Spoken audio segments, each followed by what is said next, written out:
What's up, everybody? I'm going live in two different places. Hello, Facebook.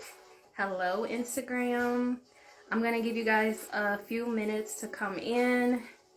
But yeah, tonight we're going to be talking about my experience with plant medicine and taking shrooms and what I gained, like how everything was. I want to fill you guys in on the entire 411. So I'm just going to give time for people to come in before I come in. Greetings to everybody who has joined in. I'm going live from two different places. Or did I start a live? Oh my God, am I live on Facebook twice? I was supposed to be live on Instagram. Is this Instagram? Hold on, y'all. Because I don't even know at this point. Y'all over here, is this Facebook or is this Instagram? Because I'm a little zoned out. Okay, never mind. Okay, this is Instagram over here. Okay, for a minute I was like, wait, did I start it live in two different places on the same app? What's up, you guys? I want to welcome everybody in. As you can see in the title, I'm ready to share my experience with plant medicine and how it has totally, like, oh my God, changed my life. Like, I just been sitting here all day just like reflecting on everything. Stop laughing at me, y'all.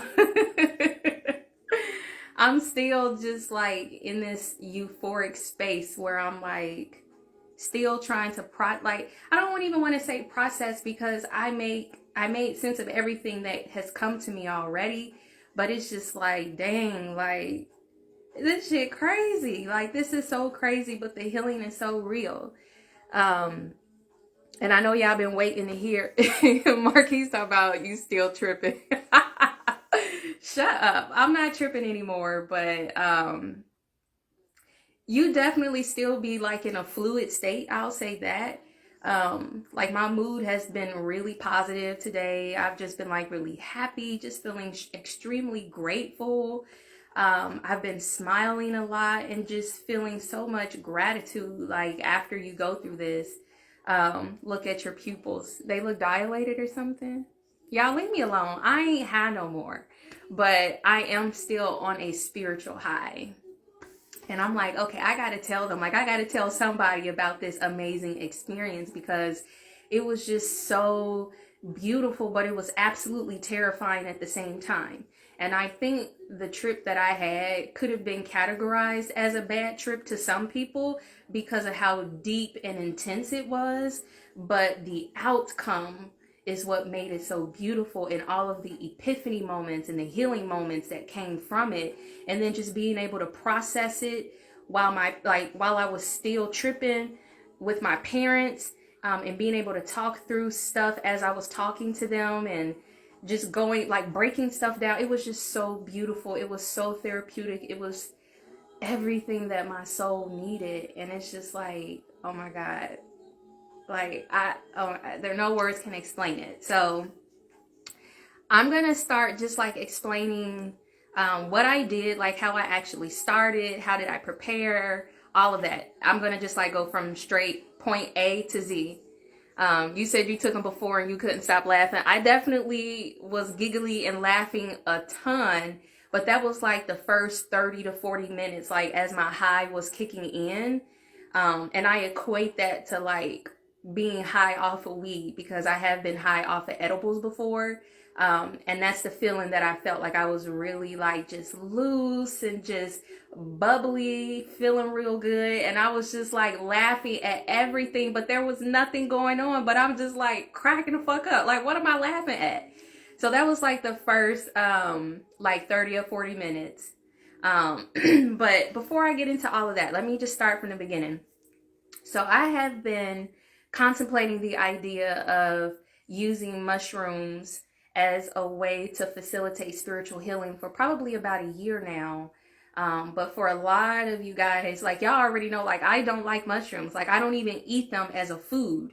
So I've always kind of just had like this complex, like, well, if I don't eat them, I don't want to take them either. Like, I don't want nothing to do with them. So that's always kind of like just been my apprehension around using them.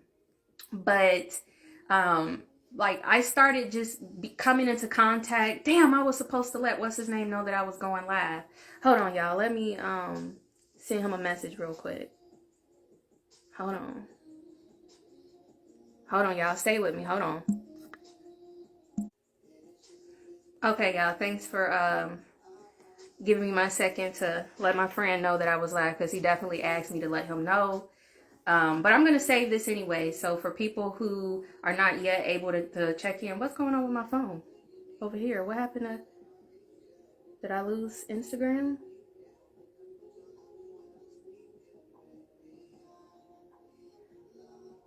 I don't even know what's going on.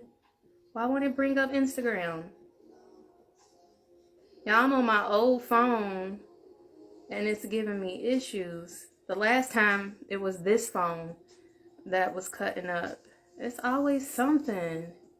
Hold on, let me restart my live on Instagram, y'all.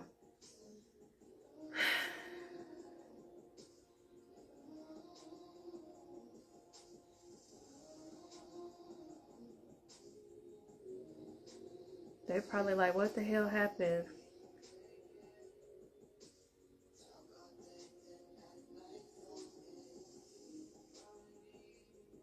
Okay. At one point, did you feel spaced out? Hey, y'all, give me just a second. I'm waiting for Instagram to come back up because for some reason it just totally shut down and I don't even know why. But as I was like kind of talking about it, like I had been thinking about doing shrooms for probably about a year.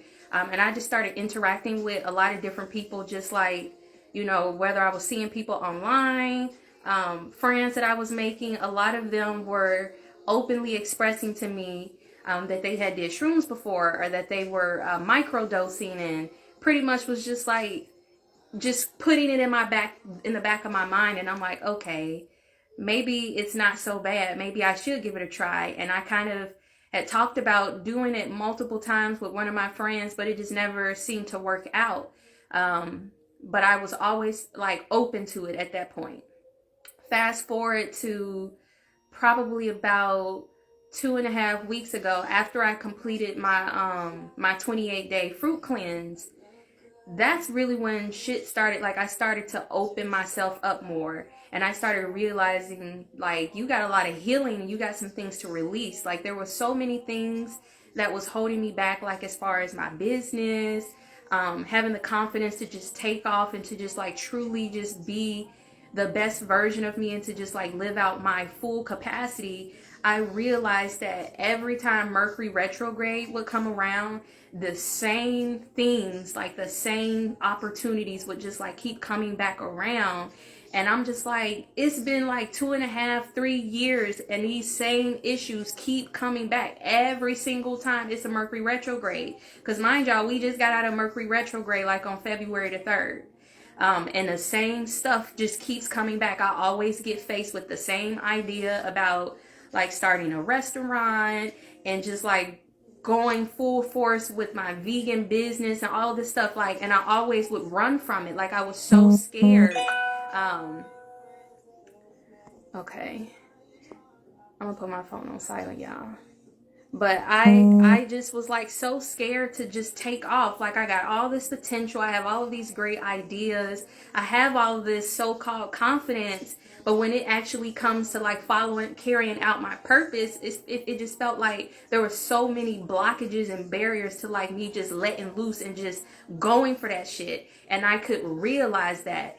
And doing that 28-day fruit cleanse that I just finished. And then at Mercury retrograde came, that same shit started circling back. And I'm just like, oh my God, like I'm back here again. Like, why can't I move forward from this space? Like, why is it so hard for me to just say, yes, I'm going to do this and then just do it? Like, it's always something just stopping me. So I ended up reaching out to a friend of mine who already has a vegan restaurant. And we was just like kicking it on the phone like a week and a half ago. And I was just like, I need a mentor. Like, I need help. Like, I need support. Like, I need somebody to help coach me through this, because I think this is what I want to do, but I'm like so fucking scared to do this. Like, I don't know how to do it. I've never done it before. I know the city will support me, so I'm not concerned about the support, but it's literally just me believing in myself. Like, it's challenging, and I just don't know how to move from this space. And at some point, we started talking about shrooms. I don't even know how we got on the topic, but it came up. And he was just like, you know what? Like, I want to like facilitate you through your first experience. So I was like, okay, like I was onto it. And I was like, this is what I need. Like, this is time. Like, this is the time. If I want to get past this shit, I have to use the shrooms to help me like open my mind so that I can see what's blocking me and I can move past it. So literally, like, that night, I was watching like these videos that the guy had told me to watch about, you know, mushrooms and all this stuff. And the next thing you know, I just became obsessed, and I started watching all these videos about psychedelic trips and how mushrooms affect the psychological aspects of your brain and all these different things. I started doing tons of research, and then literally like the next day, I just kept thinking like, I need to talk to Bazzy. I just need to talk to Bazzy. Like, I'm gonna have to talk to her. And then literally like a couple hours later, I seen a post from Bazzy on Facebook, and I hadn't even been seeing her post for a minute. And then all of a sudden I see this post. So I'm like, fuck, I'm about to reach out to her right now. So I reached out to Bazzy, and I was just like, I need to talk to you. Like, it's time. Like, it's time. And me and her like exchanged for a little bit. And then I arranged to get my shrooms for her. And I think she's watching right now, and I've been tagging her and posting her. So if you guys need any of them, that's who I got mine from. Her name is Bazzy Reeves on Facebook, and then on Instagram, her name is Bazzy the Great. Okay, so get them from her. Like, she in there. Thank you, Bazzy. I'm so proud of me too that I did it and I pushed through it. Like, it was so terrifying, y'all. So terrifying, but beautiful at the same time. So after talking to her or whatever, it was literally like the day before the snowstorm that we just had last week. So look, they already like, hey Bazzy, like let me go ahead and make it known, because I'm gonna be hitting you up. So it was like the day before the snowstorm. So I couldn't even get the shrooms from her until like 2 days later after we had made that conversation, because it snowed.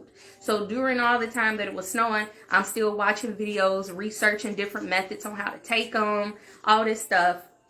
And then eventually I get the shrooms, and I had already planned that I was going to take them on Monday, which was yesterday. Like, I already knew, like, all right, I'm going to take them on Monday, and then I'm going to give myself all day Monday and all day Tuesday to just kick back, relax, and to process and to go through my experience. So I already had planned it out.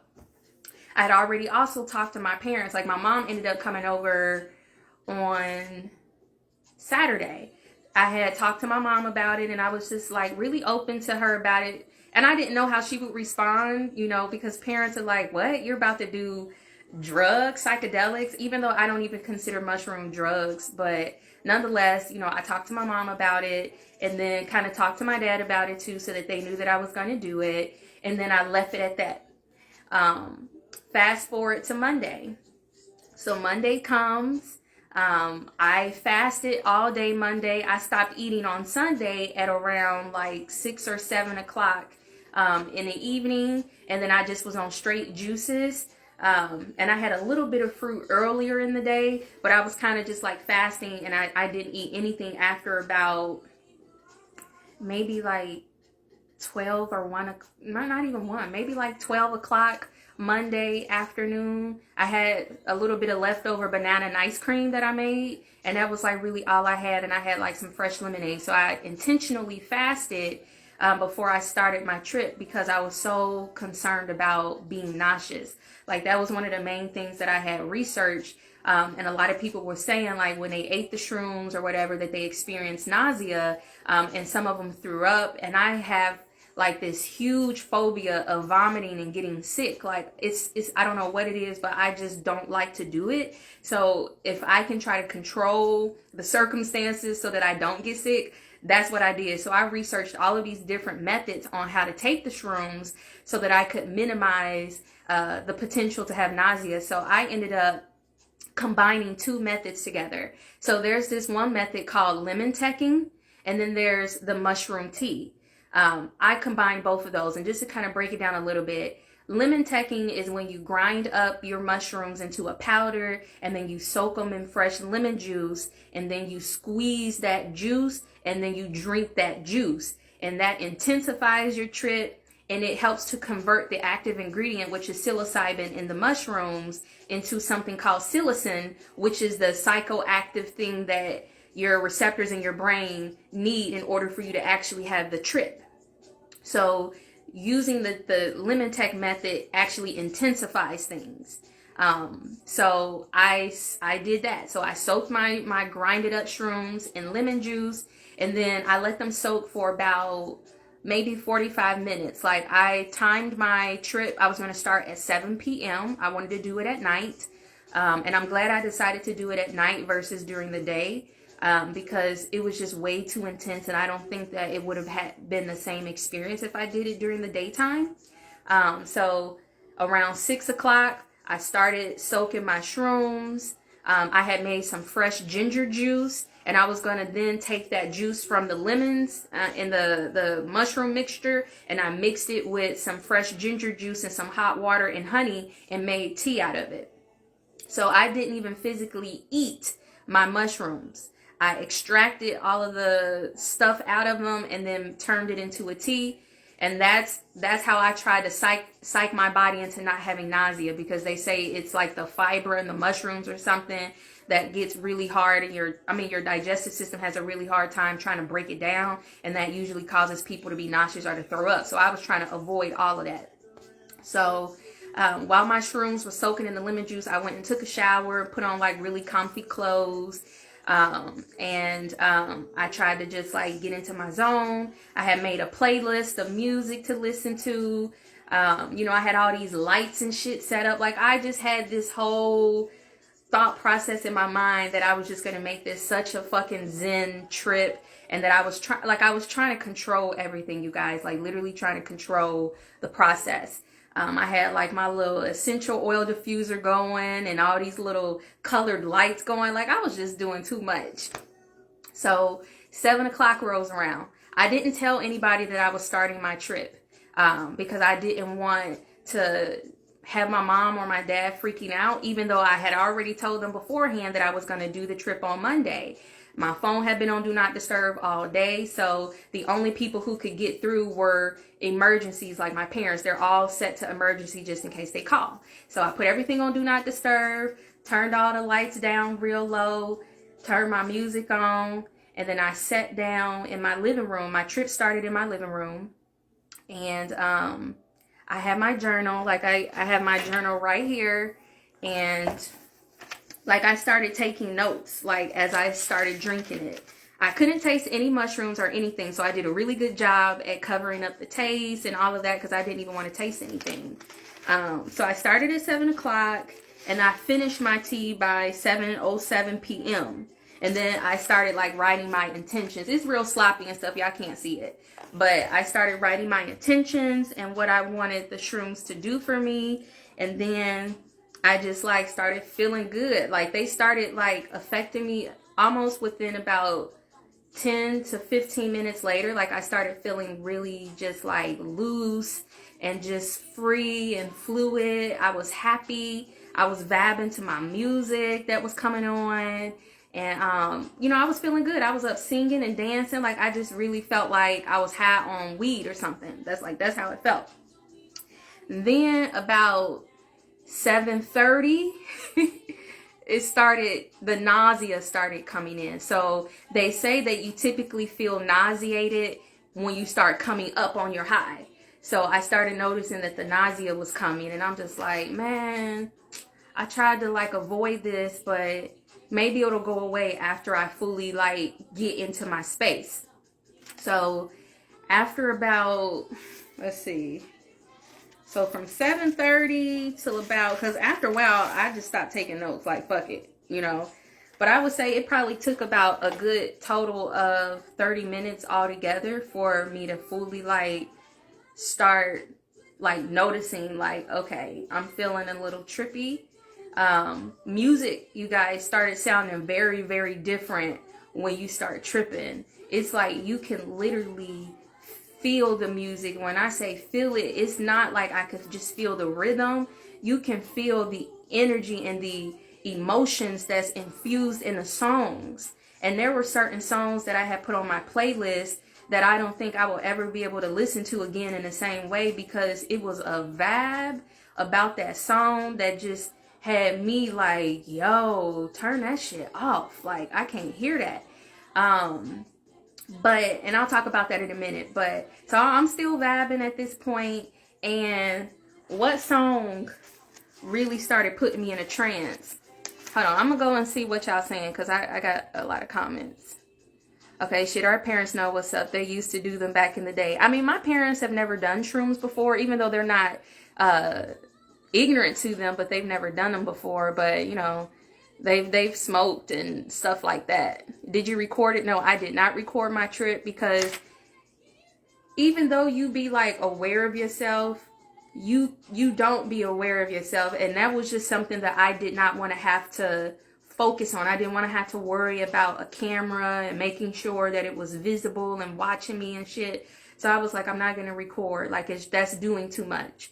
The playlist, it's on my Spotify. Damn, I'm sweating. Mass. I be nervous when I be on these videos sometimes. I don't even know why, but anywho, I had created a playlist. If y'all want to hear the playlist, I can share it at another time. But you pick whatever songs just make you feel good. Like, it really isn't a special thing about it. But what I did learn is that songs that have lyrics, you want to pick stuff that has like a positive vibe, or that has affirmations or something that like really makes you feel good. And try to stay away from songs that talk about negativity or talk about, you know, fucking and fighting and all that other stuff, because you're gonna feel that, and that's not the energy that you want. And I had a few songs in my playlist that weren't necessarily positive, but it was a vibe for me outside of tripping. So I thought, like, you know, this would be a good vibe while I'm tripping if I actually like that song. Yeah, them shrooms definitely showed me something like, nah, this song is something else. But the songs actually kind of like orchestrated my journey a little bit. And I'll get into that in a minute. But what was I talking about? Oh, I was answering your questions. Do you think the experience is the same for everyone, or do some people trip out?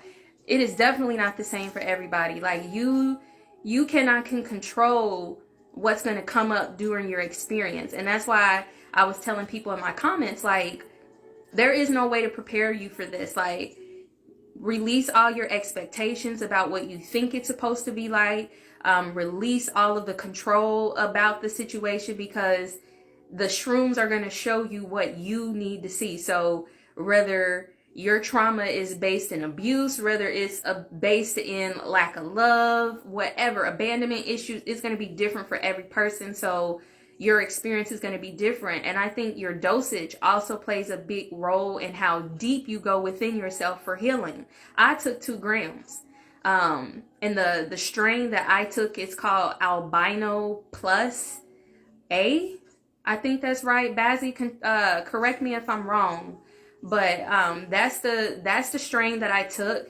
And I took 2 grams of it. But because of the method that I used to prepare them, that intensifies them. So I feel like it was more like maybe the equivalent of like 3.5 to maybe 4 grams was maybe like the equivalent of the way that I prepared them, because I kind of like pre-digested the mushrooms using the lemon juice in order to really extract all of the psilocybin out of it. So that made it way intense. Because I went deep, y'all. Okay, let me keep going through the comments. I literally just learned about this and I'm so interested. It's definitely extremely interesting, and I will share some good videos with you guys at the end of this, or I'll post them somewhere. Y'all got a lot of questions, but here's what I'm going to do, you guys. I'm going to hold off on questions for the moment. I want to start getting through the experience, and then I'll save time towards the end to start answering questions. Is that cool? So that I can kind of make it through the story. So So mind you, I'm laying on my couch, I'm listening to songs, I'm vibing, but I'm starting to hear the songs differently. And there was these songs. So do y'all know who Cleo Soul is? She sings that song that's real popular right now, where it's like, I'm in your arms. For the life of me, I can't like get the melody out right now, but it's like, boom, boom, boom, boom, boom. What? How it go? I don't want to play it because it makes me feel a certain type of way, and I don't want to hear it right now. But it's like, when I'm in your arms, something like that. That song, not Hours and Hours, but Cleo Soul. That song. That's the song that it felt like. It felt like like tribal music, like ceremonial music to me while I was tripping, and it was putting me in a trance. Like actually, you know what? I am gonna try to find it and play it. Hold on, just so that y'all can hear it. But I think y'all know what song I'm talking about. Hold on, come on. Because I need y'all to like just hear the different melodies and the beat of that song. Because that shit had me over here like, whoa. Like, this is pulling me in. Like, it was almost like I was going into the rabbit hole listening to her damn song. But you know what? It was 2 songs from her that did that to me. Like, all her music got that vibe to it. And it was just like, oh shit. Like, here we go. This is taking me in. I hate doing this with this remote.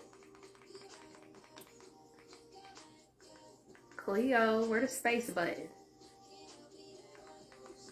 Cleo Soul. But I try to be, like I said, intentional about the songs that I chose, but it worked on some cases, and some songs I was like, nah. Like, there was this one song I was listening to from Janae Aiko. It's called Stay Ready, her and Kendrick Lamar. That song is so fucking dark.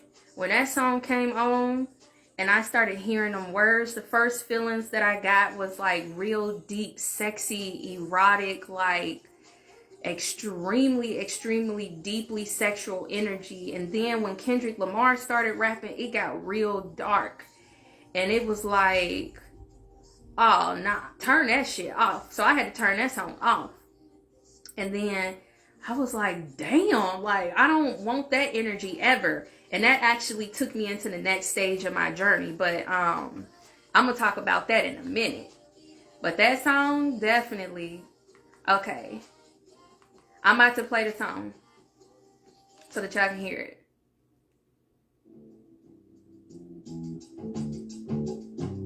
This song. But this was one of the songs that took me there. But this wasn't the first one. She got another song that I was listening to. Where is it at? But that vibe, it's something about that music, that beat, the bass line.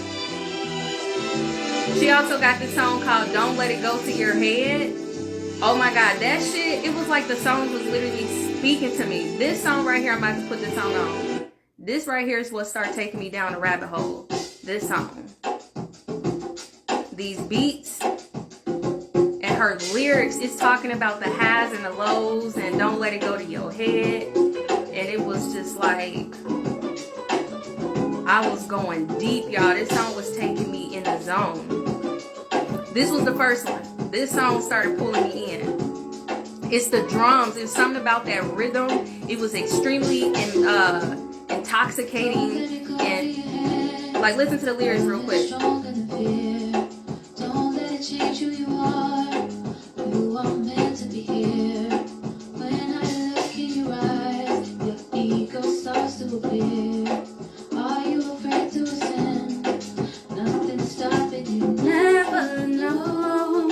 Are you ready for the highs and lows? Like, I was in my zone when this song came on. You never know if you're ready for the highs and lows. Think about it. So, this song, baby, this song started taking me into the rabbit hole, okay? So after I started listening to this song, this is when I started really noticing that I was tripping. Like the walls started looking like they were getting closer to me. Everything started looking a little distorted. It wasn't fully deep in there yet, but it started pulling me in. Like this song was really helping to get me there. And then after a while, you guys, my best friend came to me. There was a song that came on. Hold on, I don't want to hear this no more. Cause it's like I can't listen to certain songs that was on that playlist. I can't listen to them anymore without it making me think back to those moments. And some of those moments were challenging. And it just, I don't know, that memory is just there. But after I started like getting deeper, I started questioning whether or not I had took enough shrooms, because since I didn't eat my shrooms, I'm like, is this enough? Like, did I take enough? Should I go in there and eat the pieces of the mushrooms? And then the song Good and Plenty came on by Alex Isley. And that was like Spirit's way of letting me know, like, nah, you took enough. Like, don't go in there and eat them shrooms unless you want to tap into a whole nother fucking dimension. Don't go and eat them shrooms. So once I heard that song come on, that Good and Plenty, like the Georgia Peach, that song, I was like, all right, I'm cool. I'm going to just chill. Like, the songs literally were like speaking to me, and they were like helping me go through the journey of getting into my trip. So after that, my best friend Fatima came to me. It was a song that came on by Alex Isley called Be Mine, or like You'll Always Be Mine. And I was going to actually turn the music off after I had heard that song, because it was something inside of my spirit that just kept saying, like, turn the music off. Like, the lyrics is starting to become distracting. Like, you're focusing too much on the music. You need to turn the music off so that you can go within. So then that song by Alex Isley came on, and then I kept telling myself, like, okay, well, can I just like hear this one last song and then I'll turn it off, because this is my jam. So myself was like, okay, it's cool. So that song comes on, and then next thing you know, the next song that comes on, what was it? It was...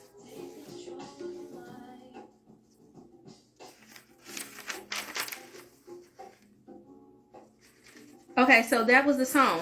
When that song, You'll Always Be Mine by Alex Isley, like, so I was laying this way, and on my wall across from me, I have a memorial of my best friend. So for those of you who've been following me for a long time, you guys know that I lost my best friend in 2019. And that's been like really challenging for me, just processing losing, you know, my bestest friend, someone who I felt like was a soul sister to me. And who just like was my ride or die. Like, I lost that. So that was an extremely like challenging time for me healing through that. So as I'm like sitting here listening to this song, all of a sudden her pictures on my wall start like lighting up. And I'm like, oh shit, she's here. And then next thing you know, I'm like, okay, well, I'm ready to hear what you got to say. So I go to get my phone, and I try to like put my code in so I can unlock it and turn the music off, but something blocked me. And I'm like, okay, so you don't want me to turn the music off. And then as soon as I said that, it's this song that came on that me and her both used to like. And Kenyatta, if you're watching this, it was So Voce by Sango.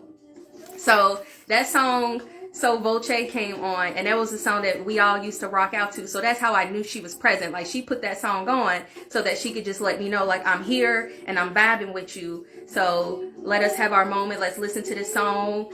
But we got some work to do. So we vibing to the song, and I'm just like, damn, like, this used to be our shit. Like, and I'm just like enjoying that moment. And then when that song goes off, it's this song called Through and Through that came on. And the song Through and Through was just talking about, like, I can feel it in this room. I'm here, I'm there, I can feel it in the room. So now she's like, I'm here. Like, you feel me? And I'm like, I can feel you. Like, the song was kind of like speaking through her. And it was like she was speaking to me. I couldn't hear her voice. It was like I could just only feel the message that she was sending me, but I'm talking to her out loud and I'm bawling at this point. Like I'm crying and I'm just telling her how much like I needed you. Like I'm hurting without you. Like you were like my rock, you were my anchor. And I was just telling her how I felt like my rhythm in life was off when she died, because she was like she was my soulmate in friend form. Like we did everything together. And when she died, I felt like I lost my biggest support system, my biggest cheerleader, all of those things. She even like taught me how to be soft and feminine and motherly, because I didn't get that growing up. So I was like this hard masculine energy, and I'll talk about that in a minute, because that's all a part of the healing. But she was just like, I know you miss me, and I know that, you know, you've been holding on to this grief, but you got to understand that my purpose in your life was to make you whole. Like I was sent to you for a reason, to pour into your heart and to give you some tools and some information to help you be better. Like there were things that you didn't get from your mother that it was placed on my spirit to give that to you. Because I got to see her be a mom, you guys. I got to watch her firsthand breastfeed and homeschool and run a business while still doing all of those things. And she was so gentle and she was so soft at it. And she was a very gentle parent with her son. And here I was, you know, this stern energy, like, sit your ass down, be quiet, don't ask no more questions. She would just be like, it's okay. Like she was just the total opposite in that way, but she balanced me. And that's what she was telling me. She was telling me like, it's okay. I know that you feel like you need me, but I need you to know that you're okay. Like it's safe for you to be on your own. Like you don't need me. Like you don't need anybody to depend on in that kind of way. Like it's okay for you to excel in life. You don't need anybody to approve your ideas. You don't need anybody to give you clarity on what to do. Just follow your heart. Like that's where all of your instructions are at. Like you don't need anybody to be in your life to help you follow your dreams. Like use your confidence, follow your heart. Don't use our relationship as a crutch. Like I need you to be okay. I need you to let this go, and I need you to welcome this. Like you're whole, like you're complete. And I was just bawling, y'all, and crying and just talking to her like, but I needed you. These are the things that I was saying to her. It was almost like I was a kid, like begging for my mom. Like, no, like I don't want to let you go. But she was just like, you have to. Like the whole point of me being in your life and also leaving was to teach you self-sufficiency. Like you were codependent on our friendship, even though you probably didn't realize it back then, but you were. Like you felt like without me you couldn't be you, because having me in your life, it made it easy for you to be you. You know, you had somebody else who was just as nerdy as you and just as geeky as you. We both like to eat fruit and sit in a damn park and do all this geeky stuff. So it was easy for you to be yourself with me in your life because you didn't feel weird or alone. But I need you to be able to do that by yourself and to feel whole while you're doing it. And that's kind of like what she told me. I accepted it, and I told her that, like, I accept it, and I love you, and I thank you so much for teaching me that and for giving that to me. And I released the grief, I released the pain, and she moved on. And that was the first releasing or the first healing part of the journey. Now then from there, that's when that song Stay Ready came on by Janae Aiko. And that's when the energy went from loving and inspirational to, damn, this shit is dark, it's sexy, it feels like just imagine like your most freakiest, sexiest, like dirtiest, raunchiest shit ever. That was the energy I got from that song. So my spirit was like, turn this shit off. So I turned the music off. Then I'm just kind of sitting here for a minute and like I'm closing my eyes. I wasn't hallucinating at this point, but when I would close my eyes, I was seeing like, it looked like roots or veins. Like I was just seeing all this stuff. Yes, 50 Shades of Grey, but it was darker than that, y'all. It was a deep, it almost felt demonic a little bit, like possession, like Like, I don't know. It was just an energy that I just did not like about that song. So I had to turn it off. And then eventually something was like, go to your room. So I went and got in my room. I got in the bed. And when I laid there, I was just like, immediately started thinking about an experience that I had with a guy who traumatized me. It was something that kind of like shattered my confidence a little bit, and it affected me deeply on a spiritual level. And it was also why I had sworn myself to be celibate after having this experience with this guy, because he violated me in a certain type of way. And I just had a hard time healing from that and releasing it and forgiving him. And even though I hadn't talked or dealt with the guy in a couple of years, that energy was still on me. So, and mind you, I was in my bed and we had shared intimate space in my bed. So I think that's why my subconscious self was telling me to go to my bed, because it was time for me to heal that. Now, mind you, I'm nauseous as fuck. So I'm in my head like, no, don't throw up. Like, you've been fasting all day. You didn't even eat the shrooms. Like, no, you ain't supposed to be nauseous right now. But then there's this part of my brain like, man, shut the fuck up. Like, none of that matters. I need you to stop trying to control this. Let this go. Surrender. And then I'm like, okay. Like, okay. Then as I'm sitting in the bed and I close my eyes, literally, I could see red energy. It felt like it looked like so much anger, so much hatred, so much darkness, so much brokenness, sickness. It was just coming up from me. Like, it was coming, I could see it coming from my lower chakras all the way up to like where I had to throw it up. So now I get up and I go to the bathroom. I'm lifting up the toilet like, fuck, here it goes. I'm about to throw up.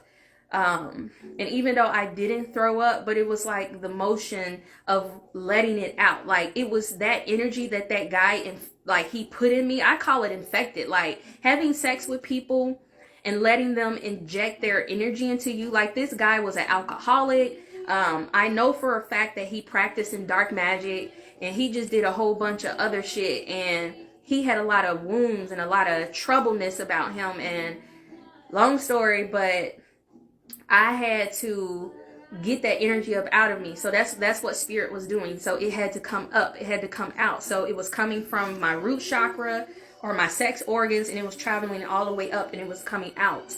And all I could just remember is like seeing snakes, like, because this energy was characteristic of him, like very venomous energy, like really like poisonous energy. It was coming back out. And I was just telling myself, like, it's okay, release this, get this out of your body. Like, so I'm like getting it out. And eventually I had reached this space after it was all out of my body. It was almost like my spirit showed me his brokenness. And in that moment, I was empathizing with him. Like, I wasn't even mad. Like, I wasn't even angry at what he did to me, because in that moment, I was able to feel how broken this guy was and how lost he was, that he was hurting me and other people because he was so blinded by his own hurt that he didn't even really know what he was doing. And it was a part of me that had compassion for him. So I'm like sending healing energy his way as I'm healing myself and releasing from this shit. And I just remember just telling him, like, I'm so sorry that whatever hurt you this way, to the point where you are so deep and blinded by your own hurt and trauma that you don't even realize that you're doing this to women. Like, you're going around and you're just injecting your poison into all these women. And I can't be mad at you because you don't even know what you're doing. Like, you're so numb. And I just remember empathizing with him versus being angry. So I was like, forgiving him. But the most important thing that happened after that moment, you guys, is that I then turned inward and said, I forgive me. Like, forgive me. I forgive myself for even being so broken within my own self that I had space for him to even come and to be in my life and to even be able to put that energy there. Like, I created a space for him to do that. So I forgive myself for allowing that to happen. Like, you are so worthy. You are so loved. Like, you deserve so much more. Like, these are like the things that I was just telling myself. Like, I forgive myself. Like, I forgive myself for letting this happen. I forgive myself for not feeling that I deserved better. Like, and eventually I released that part. So then I'm like, okay, next thing you know, I'm in fetal position, hugging myself like, you are so loved. You are so safe. You are so secure. Like, it's safe for you to love. Like, I'm just like hugging myself. Like, it was an issue about abandonment and lack of reassurance and lack of safety and a lack of love that I was missing in my childhood. And this is what created the brokenness inside of me that I didn't even really know I had. But this is what was creating that space for me to be so retarded when it came to dating and letting people come into my life that didn't belong there. But it was like, I had to release all of that venom. I had to forgive that man, and I had to send him love and his light in order to help that it reaches his spirit and that he's able to heal. I forgave myself. And then what happened? I ended up having to release. Like, it was like this constant noise. And well, it ain't a noise. It was like my higher voice was talking to me, and it was saying, release. Like, release it. Like, release it. Like, that was just like the words that just kept playing over and over and over in my head. Like, release it. Release it. So then I get up and I sit on the toilet. And now I'm like peeing. I'm like, do I gotta poop? Like, at this point, I'm scared what's gonna come out. Like, I don't know what the fuck. And then next thing you know, I close my eyes. Now I'm inside of my body. I could see inside of my body, you guys. Like, and it was like my consciousness was showing me the broken parts of my body. I was specifically shown a part right here where my intestines are, that I have inflammation in this area. Like, my spirit consciousness took me here. It started tingling and I could feel it. And I was like talking to my higher self, or my consciousness that I should call it. And I was just like, what are you trying to show me? Like, show me, tell me, what do I need to see? What's wrong with me? And it was just showing me that there was inflammation and maybe some bacterial infection or something in my intestines. And I was like, well, what do I do? How do I heal it? And it was like fruit. Eat your fruits. That'll heal and cleanse out your intestines and heal the inflammation. And I was like, okay. And then I was like, I kind of got scared because it was really intense at this point. Like, this was the most weirdest shit I ever experienced. So I like, at this point, my eyes are closed. It was like, if I open my eyes, I kind of like stopped it a little bit. But if I close my eyes back, it pulls me back in. So when I got scared, I would open my eyes like, I don't want to see no more. I don't want to see no more. But my spirit was like, nah, bitch. You can't run. Close the motherfucking eyes and come back in. Come back in. We ain't finna do this. I'm like, I'm scared. I don't want to see it no more. And they just like, no. Like, it was literally telling me like, bitch, close your eyes. You wanted this work. You wanted this healing. You gonna get it. Close your eyes. So I'm like, okay, I gotta surrender. So I closed my eyes back. And then I was like, okay, what else do you want me to see? And then I'm like, what else is hurt or broken in my body? And then it went to my heart. And then I started seeing the color green, like heart chakra. Let me find out shrooms out here cussing folks out. I mean, my consciousness was very loving and very affirmative, but I'm just like speaking to y'all in this way, because that's pretty much what it was saying in so many ways, but not like in a threatening way. Like, nah, open your eye. Like, don't open your eyes. I need you to come back in. Like, you are here to get this healing. I'm just being raw in my expression with y'all, but that's what it was telling me. Like, nah, you cannot run from this. Like, you cannot tap out from this. Like, my trip lasted for 5.5 hours. Where was I going? I was only like a couple hours in. I wasn't going nowhere. So I was like, okay. So I closed my eyes. It told me that my heart needed healing. So I was like, well, what's wrong with my heart? And it was just like, you have to do heart chakra healing. Like, you don't feel safe giving love. You don't feel safe receiving love. And that's when all of the heart opening started happening. So at this point, this is when I started hearing, like, I just instinctively started repeating the mantra, like, you are so loved. Like, you are so, so, so very loved. It is so safe for you to love. It is so safe for you to give love. It is so safe for you to love deeply. You don't have to be afraid. You are so worthy of fulfilling love. It is safe. Do you hear me? Like, you are so, so, so very loved. Like, it's safe. You are secure. You can do nothing wrong. You are so loved. Like, those are the words that just kept coming back, because that was the generational curse right there.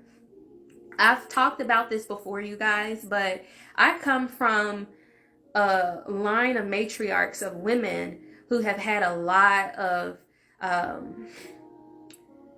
trauma and femininity. My own mother grew up without her mom, and she grew up without her father.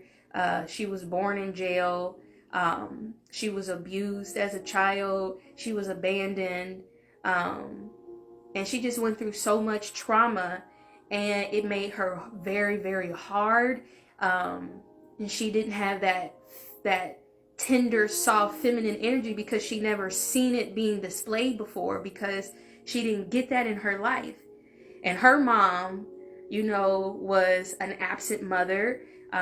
She was a drug addict, and she was abusive. So it was just like so much trauma that was being passed down from the mothers on my mom's side. So when my mom, had me, even though she took a vow and swore up and down that she wouldn't treat me the way that her mom treated her, she did better as a mom, but there were still certain things that she unintentionally did to me because she didn't know how to be nurturing. So I didn't get hugged enough when I was a child. I didn't get, the verbal I love yous. I couldn't crawl up under my mom and cuddle in her bed and watch TV with her. My mom wasn't my safe place. So when I had secrets or things that were bothering me, I never felt safe telling her, because she never cultivated that space. And it's not because she didn't want to, she just didn't know how. So I was carrying all of that hurt, all of that hardness, all of that fear, the abandonment issues, because my mom was abandoned. And I'm sure that the women before her experienced some level of abandonment, because there was nothing that I could identify that I did personally to bring on those energies, but they were deep inside of me, like in my psyche. And that's what my spiritual consciousness was trying to heal and release. So I kept saying it over and over and over. Like, I said this shit so many times throughout the night. Like, you are so, and I'm like hugging myself, y'all. I'm almost like, at this point, my whole trip practically took place in my bathroom floor. I'm just like, you are so loved. Like, you are so loved. Like, don't you know how loved you are? Like, you are so loved. Like, you are so safe. It is so safe. You are so secure. You are so loved. Like that, I just over and over and over and over and over again. And then eventually, what happened? I mean, I'm just crying. I'm bawling, and I'm just like, I could just see it. Like, oh my God. Like, I didn't know that this was so deep, even though I already had insight and awareness that these issues were there. But not having the shrooms allowed you, it's almost like, okay, here's the thing. Because I've talked about this before. I've always shared this in my sister circles, or in any way where I'm trying to use my life experiences as a way to help teach people. I always knew that the hardness that my mom had, that it affected me in a certain type of way, and it made me a control freak. It made me extremely afraid of relationships and stuff like that, to the point where I'm like micromanaging everything about my life, because I felt like if I can control all the variables in my life, nobody will hurt me. Nobody can leave me. Nobody can mistreat me, because I'm in control of everything. So that's where all this perfectionism, where all my control issues come from. It all stems from not feeling loved and not feeling safe and not feeling secure. So I was just like, damn, like I knew these things were an issue, but it's like you can't really get to the core of it without having some help. And the shrooms help you unlock it so that you can unpack that shit and get it out. Like, and I personally feel like talking through your issues and all of that and journaling, it helps to bring out the awareness. But the crucial part that the shrooms play is not only do they show you yourself and your deepest wounds, but they have a special ability that allows you to rewrite the pathways in your mind so that you can now move around that trauma so that it no longer hinders you. Where before, that trauma planted in your brain and it programmed you to behave a certain way and it created blinders and filters. And now as an adult, whenever you experience something that's similar to that trauma or that's triggering, you respond a certain way because that pathway has been created.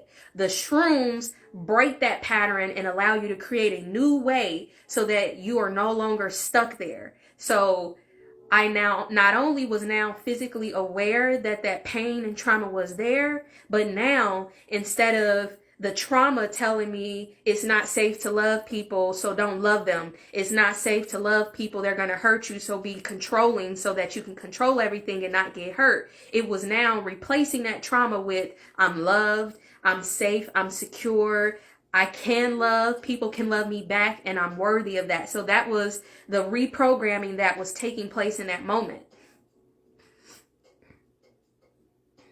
Okay, so I was just looking at some of the comments. So that's what was taking place in that moment.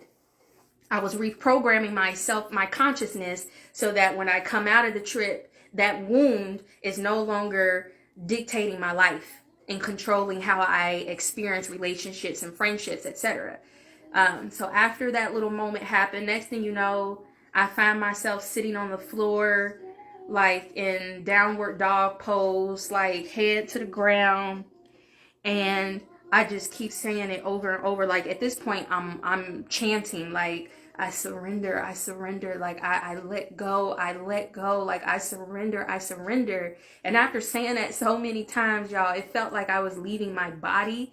And I got scared. Like I literally thought I was dying. Like I was like leaving my body and going off into, I don't know, the spirit world. So I got a little scared and I stopped and told myself like, wait. Like it's okay for you to surrender and for you to let go, but don't let go so much that you fuck around and die in this bitch. Even though that wasn't going to happen, but these sensations, they be so intense that sometimes you can't tell what's happening and what's not really happening. So I literally was like buzzing and I felt like I was up out of there. Like, so in the middle of me doing my mantras and shit, like my consciousness was like, oh shit, you about to take off. Catch yourself. So I came back up like, okay. Like I'm literally talking to myself like, no, it's okay for you to let go, but come back to your body. Like, don't be trying to die in here. Like, this is me talking to myself, and I'm just like laughing, but like scared at the same time. So then I get up, and then I go and I get back in the bed, and then I'm laying in the bed. Now, at this point, this is when I knew healing was taking place, because usually when I go in my room, I close the door and I lock it because that's just a safety thing. But this time I didn't close the door. And I remember looking at the door like, I don't have to close the door. I don't have to lock it because I'm safe. I'm safe. I'm secure. I'm loved. Like, and I'm just like, I'm safe. So I go, I lay in the bed, put the covers back over me. And then as I'm laying there, I just noticed that I was like balled up. My fist was balled. And I was like, why are you so tense? Let go, like release the tension, let all of that shit go. Like you're safe, you're okay. So I'm like, okay, I'm letting go, I'm releasing. And then I started seeing a picture of a guy pop into my mind who, been trying to establish something with me. And I got a very specific message about boundaries. And it was like, you be too nice to people and you be letting people get over and say and do things to you because you be trying to be too nice. I'm going to need you to set boundaries and you have to honor them. If you want people to respect you, you have to respect yourself by creating boundaries, and you have to uphold them. This is literally like me speaking out loud to myself, and then my consciousness talking to me through my mind, telling me like, yeah, put some motherfucking respect on your name. Like, set these boundaries in place and quit letting people play with you. So I'm like, okay, put boundaries in place and stop letting people take advantage of my love and my kindness. Put boundaries in place. Got it. So moved on to the next thing.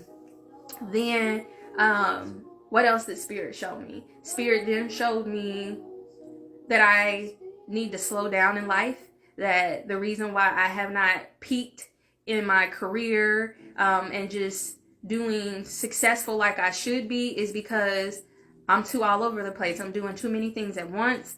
I'm the queen of multitasking. I got to slow down. I don't need, like, this is not a race. This is not a competition. Slow down. Focus on one thing at a time and nail that one thing before you start opening up to focus on something else. Like, we really need you to focus. So I was like, okay. I will slow down. I will focus more, and I will only work on one thing at a time. Quick, easy, done. So I accepted that. Then the thoughts of nausea came back to me, and I'm just like, here this go. Like, I don't want to throw up in my bed, y'all. But Spirit was just like, it's okay. None of that shit matters. Like, because guess what? You are safe. You are loved. You are secure, and you can do nothing wrong. So even if you throw up in your bed, it's okay. Stop trying to control everything. Just let go. And I was just like, okay. But I didn't throw up in my bed, but that was just a part of my subconscious trying to reprogram me to let me know that I could do nothing wrong and that I was safe no matter what I did. Like, nobody's expectations mattered. The only thing that mattered was me following my heart and me being content and happy within myself. And that was what Spirit was trying to show me. And then it started telling me like, oh, and you also need to stop getting people's approval on shit. You don't need to consult with nobody. You know what you need to do. Follow your heart. You got this. And I was just like, I do. Like, I got this. So I'm like affirming all of these things. And then I'm just like, but damn, my throat's so goddamn dry. Can I please get up and get something to drink? And I'm like, come on, please. Like, I need it. So it was like, okay. So it was like letting me out of my trip for a little bit. So I get up, go to the kitchen. And I had already had juice and stuff ready. So I open up the refrigerator. And the first thing I see is the fruits in there. And it's like gleaming and shit. And I'm just like, ooh. And I like pour me a little bit of lemonade. And I take like one little bitty sip. And it was just like so potent. And then my body was just like, ooh, shit. Like, it's them fruits. They powerful as fuck. And like, this is what I'm saying. Like, it was so hilarious. But my body was like, yes, they are so powerful. And this is why you need to be eating them for your healing. And I'm like, okay, well, let me just drink a little bit more because my throat's so dry. And I'm like, in fact, let me just take the whole gallon and let me just get some water and just set it by my bed. So I go back in my room. I put the gallon of water and set it next to my my little nightstand. And then I go back in. And then at this point, what was it showing me? It was just repeating certain things. So I think at this point, the repetition was the reprogramming taking place. So like it had to keep showing me certain things and certain patterns over and over again so that those pathways could be ingrained into my brain so that they wouldn't be lost. And that was all about, you know, feeling safe, feeling loved, being in control of my energy, having the confidence to follow my heart, all of that stuff. It kept just like re-bringing me back, and I would just be like, again, like, I don't want to feel that. Like, that didn't feel good to have it. And it's just like, man, like, pretty much like, shut the fuck up. We gonna show you what we need to show you as many times as we gonna have to show you until it sticks. So I'm just surrendering at this point. And then after a while, my phone rings. So I immediately snap out of it. And I know it had to either be my mom, my dad, or somebody like that. Because mind you, my phone is on Do Not Disturb. And the only people that can get through is someone that I had already saved in my favorites. So I come out. It's my mom. So I pick up. And she's just like, so how's your trip going? And I was like, I'm still tripping. It's going good. And I'll speed this up because I feel like I've been talking for a long time. But so I'm talking to my mom at this point now. She's asking me about the trip. And I'm still deep in the trip, but she didn't even know that her presence alone was part of the trip. And as I'm sitting there talking to her and telling her about stuff, I was just like, oh, OMG, Fatima did this. Fatima knew that you needed to be a part of my healing journey, so she orchestrated this and told you spiritually to call me so that you could help me process all of the stuff that I just experienced. And so as she's on the phone, I'm telling her that everything that I was experiencing, and it was like my inner child. So this is when the inner child healing started coming out. And I was telling her about all my vulnerabilities and how certain things that I didn't feel like I got from her, which was the nurturing and the reassurance so that I could feel confident in being me, like confident in using all of my gifts, confident in using all of my talents. Like as a child, your parent has to boost your spirits. They have to pour that confidence into you so that as you become older, you are invincible and you're like, I don't give a fuck what nobody say. I can do whatever because my mama said I could. You know, those were some of the things that were missing. Like my mom didn't give me that to the extent that I needed it. And at that time, that's what was being shown to me. So I'm like expressing these things to her and we're processing and we're thinking about it. And then the little girl inside of me was just bawling at this point. Now, mind you, I've never been extremely vulnerable with either of my parents because they weren't my safe place. Just because, again, there was these barriers to softness and nurturing. So I never really felt comfortable crying to them about my problems or whatever. But on this phone call, I'm boo-hooing to my mama and just crying about everything. And the little girl inside of me is just like, Mama, like, I need you to tell me that I'm safe. I need you to tell me that you love me. I need you to tell me that you're proud of me. I need you to tell me that. Like, I need you to tell me, please. And she was just like, but you already know I love you. And I was just like, the adult me knows that you love me, but she's not the one who needs the healing. It's baby Brittany, little Brittany, your little girl. She's the one who needed the healing. I need you to tell me, like, please, can you do this for me? Like, I'm bawling, telling her this. Like, I need you to tell me, please tell me that you love me and that I'm safe. And that you're proud of me and that I can do no wrong and that you love me. Please tell me. And she did. So she affirmed. Sorry, you guys, I'm getting emotional. But she affirmed it for me. And she helped heal my little inner child. And she gave me that love that I needed. The little version of me that was needing so much love. She gave that to me in that moment. And as we were talking, she was at work at the time, so she couldn't really go super deep with me because she had people around her. And you know, at work, you know, she couldn't really be like, yeah, my daughter over here doing shrooms and I'm just, you know, so she was like just being real low key, but she was still trying to be as present as she could. We talked on the phone for about an hour and a half or so. And during the process, like I said, we're processing everything. Like, I'm breaking down everything, telling her about all this pain. Like, damn, like, I was carrying all of this pain. And mama, the fucked up part about it, that it ain't even mine. Like, that was the biggest realization, is that I was carrying so much pain. And it wasn't even mine, y'all. And it had me so afraid and so locked up to shine and to be me, because I didn't feel safe. I didn't feel worthy. I didn't feel deserving to take off and to get what I truly deserve, because no one instilled it in me that it was safe for me to do that. Like, so here I am with all these gifts, all these talents. I can sing really good. And I was even telling her, like, do you ever notice that as a kid, I never really used to sing around y'all?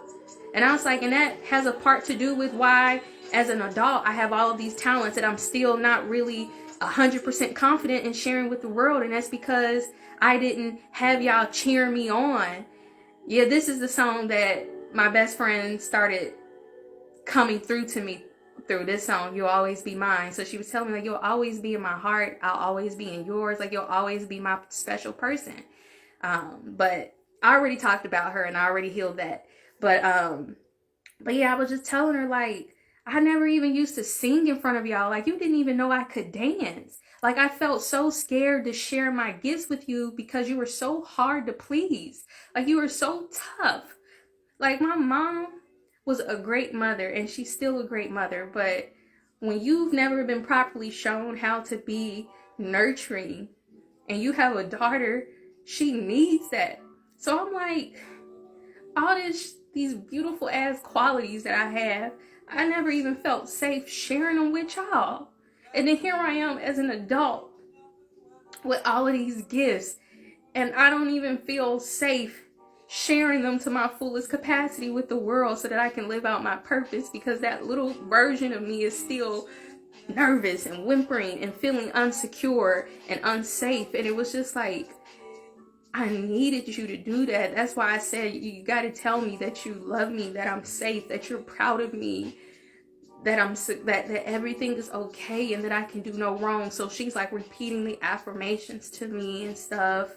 And then what happened? Then one of her coworkers starts talking to her, and so she kind of drifts off into a conversation for a minute. And as she's doing that, my body pulls me back into my trip. And as I'm tripping, I'm sitting over here cracking the fuck up, like literally nose running. But the whole point was, y'all, I'm a control freak. So a part of my healing was letting go of control and stop trying to be in charge of everything. So while she's on the phone talking to somebody else, the old me would be like, can't you tell them that you're on the phone with somebody? Like, tell her to stop talking to you. But in my mind, I'm just laughing like, none of that shit even fucking matters. Like, you don't even got to control this situation. Like, it's cool. Just let her have her conversation. Nose fucking running. I got tissue sitting right here on the table, but I don't even care to go get them. I'm just like, I'm going to just be a snotty mess. Why? Because none of this shit even fucking matters. Like, you can do no wrong. Like, you're safe. You're loved. You're secure. Doesn't matter. You can do nothing wrong. So if your nose is running, who cares? Just sit here and chill. Like, so I'm like literally just laughing while she talking to somebody else, and I'm sitting here enjoying the fact that I'm not trying to control the situation. So after that, head bitch in charge, LL, I needed that laugh. Girl, I'm always trying to be in control with some stuff. That's that Leo energy in me. But also, it's deeply rooted in fear. Feeling like I got to control everything and be in charge of everything in order to protect me. So I'm letting it all go at this point. And then my dad calls her because he's worried. So she's like, your dad just called or whatever. So eventually I get off the phone with her, and then I call my daddy. So then I talk to my daddy for like 3 hours, 2 or 3 hours. So now I'm processing with him from the masculine perspective, and just telling him all this stuff. And I'm like crying to my daddy and telling him, you know, how the way that my mom raised me and how she was so hard, that, you know, my father is such this loving and supportive and kind person, and God sent him to my mom to help soften her and to heal her, and her hardness and her brokenness. It hurt him and it hurt me and her children. And I was like, but you got to know something. Like, you know something, daddy? Like, I don't blame mom. Like, I don't blame her. Like, I feel so sad that these things happened to her, because this wasn't even her pain. Like, somebody abandoned my mother. They abandoned her. They didn't show her love. They didn't nurture her. So she did the best that she could. I can't be mad at her for how I turned out when she didn't have all of the tools she needed to be the best that she could be. So I'm not mad at her. But I was just like, you know, you guys always used to, you know, make comments about why I haven't had kids yet and stuff. And I was like, but this moment right here is why. I could not have a child and birth them into this world and unconsciously give them this pain to carry, because I didn't heal it in myself. Because at that moment, I still had it. Like, you know, I was still holding on to all of that fear, all of the pain and all the insecurities and stuff. So I was just like, Daddy, this is why I don't have kids yet. Because I knew that I had to heal something first in order to set a new generational path for our family. And he was just like, I know, I understand. And he was just like, and I'm so proud of you. Like, I'm so proud. Like, look at my baby. Like, you're doing it. And I'm just like, I know, Daddy, like I am. And I was just telling him, like, you're so an amazing guy. Like, I'm so grateful that I got both my parents in my life. I was raised in a 2-parent household. My dad has always been there for me, has always loved me and treated me with kindness. And I was just like giving him his flowers, like, thank you so very much for never abandoning us. Like, just thank you for doing so much for me and my mom and my siblings, and just being an awesome guy. Like, you're the best. Like, I love you so much. Like, I was just telling him all these things. We processed so much. Like, I don't want to keep going through all the details, but we were just processing. Like, they were helping me break it all down. And as I'm processing all the things that were shown to me, the most powerful part was being able to talk to my creators, my mom and my dad, and process through all this hurt and all this trauma, being able to do it with them, and for them to be receptive and for them to be open. And then my mom was like, I wish I could have been there with you, because I want to protect you. And I was just like, but that's the problem, Mom. This journey, I had to do it alone, because I had to learn that I was safe on my own. That was always the problem. I was always looking for someone to be there for me, to be a crutch so that I could feel safe being me. But this journey, I needed this by myself so that I could see that I'm all powerful by myself. And that's what my best friend Fatima had came through to kind of show me, like, you can do this by yourself. And I'm not saying this in order to say that we have to go through life alone, but there are seasons in life where we do have to learn how to be okay in solitude. And we also got to learn how to stand firm and be strong in solitude. We don't always have to need somebody to be by us or go through things with us in order for us to be safe or to feel safe. We got to learn how to cultivate that on our own. So that was all part of the process. So I had to do it by myself. And then after talking on the phone to my dad, at this point, I'm like half naked. I keep going to the bathroom and stuff while I'm on the phone with them, and I just did not care. Like, that was all part of the process. Like, I think my new favorite mantras moving forward is none of that shit matters. None of it fucking matters. And I am safe. I am loved. And I can do no wrong because I'm safe and I'm secure and I'm loved. Like, those were the things that I took away from that trip. I got to write that down somewhere. I'm going to put it on my mirror so that I can see it all the time. But that was the walk away. Like, I'm safe. I'm loved. I can do no wrong. I'm loved. Like, I'm so fucking very loved. And that it's safe for me to be me. We need a t-shirt with all those mantras. Yes, yes, yes. And that was kind of like my trip. So as I sat and talked to my dad on the phone, that's when I noticed that I started coming out of it. And I was just like, okay. And my trip ended around 1 something in the morning. But like I said, I continued to stay on the phone, just processing through things and talking things through with my parents. And then eventually I had wore him out. He like, okay. Like, I'm about to take a shower and I'm about to eat, but if you're still up and you need to talk some more, because my dad's a night owl. So he's just like, if you need to call me, just call back. And I was just like, I think I'll be okay, Daddy. Like, I'm gonna probably try to get some sleep. And then right when I got off the phone with him, I had texted Bazzy, and I was just like, OMG. Like, I was just so, like, ecstatic. Like, I fucking did it. Like, I am so grateful. But the shit was so scary seeing the trauma being shown to me from within. Like, it's a whole different feeling. And some people can say that that's like a bad trip, because when people take shrooms, they typically are looking for that lofty, high, happy experience where shit is just wavy and moving and you just buzzing and fucked up and having a good time and shit. But nah, this trip was not that. It was transformative, and it had to be ugly because it was a lot of ugly shit that I was carrying around inside of me that I didn't know. But it also showed me too that because of that heaviness that I was carrying around, that it was literally deteriorating me from the inside out. Like, my health and stuff started deteriorating a little bit over the past couple, I would say, like, I noticed like a year ago that my skin started getting real blotchy. Like, y'all can even see, like, I got tons of breakouts, like, just on my chest, a lot of blotchiness on my face. Like, I just started breaking out and having like all of these acne issues, and I started gaining all this weight, but I'm still eating the same way. But I just like had all of these different things going on with my body. My hair was falling out.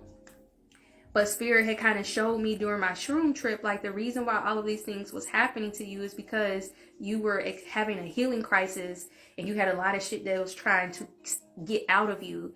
And even though fasting and stuff is good, it wasn't enough. Like, I needed the shrooms help to get me inside of my mind.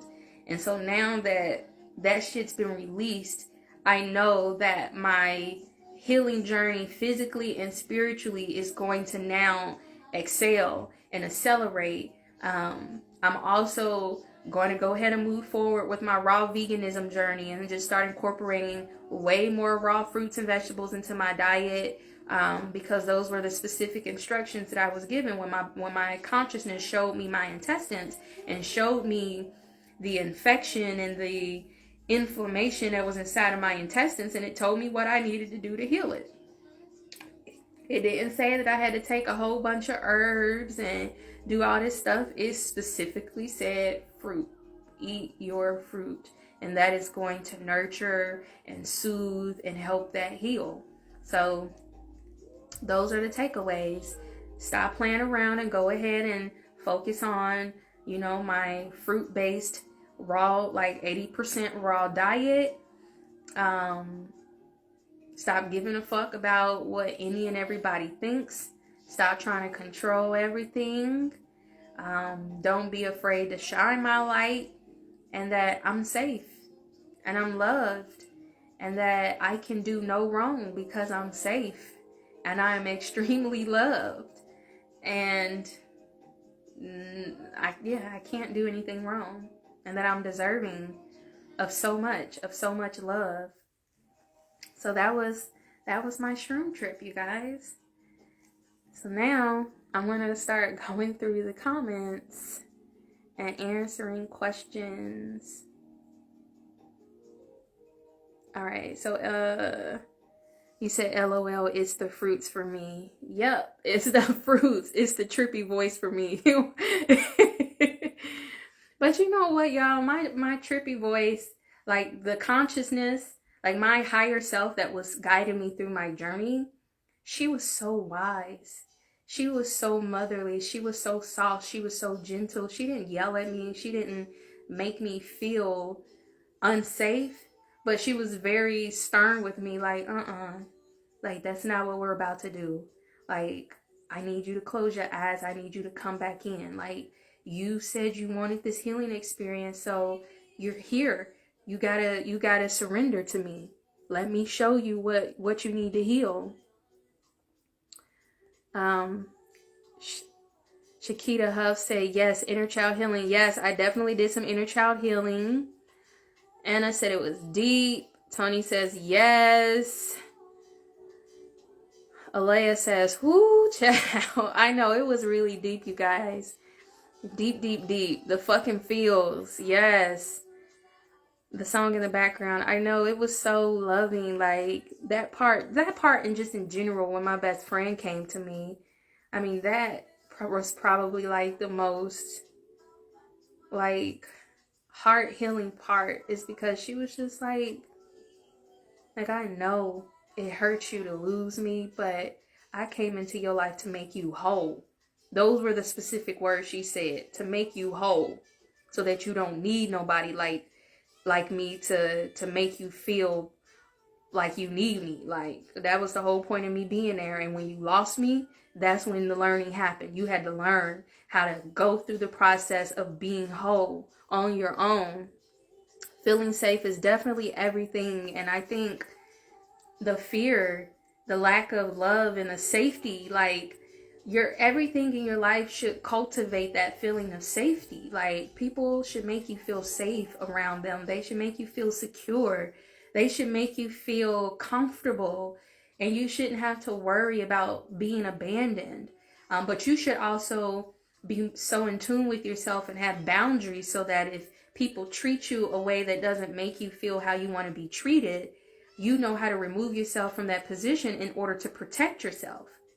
But because we weren't assured enough, because we didn't feel the love that we needed, and we got so much trauma within us that stuff gets blinded, and then we end up accepting things into our lives that we really just don't. What is my song?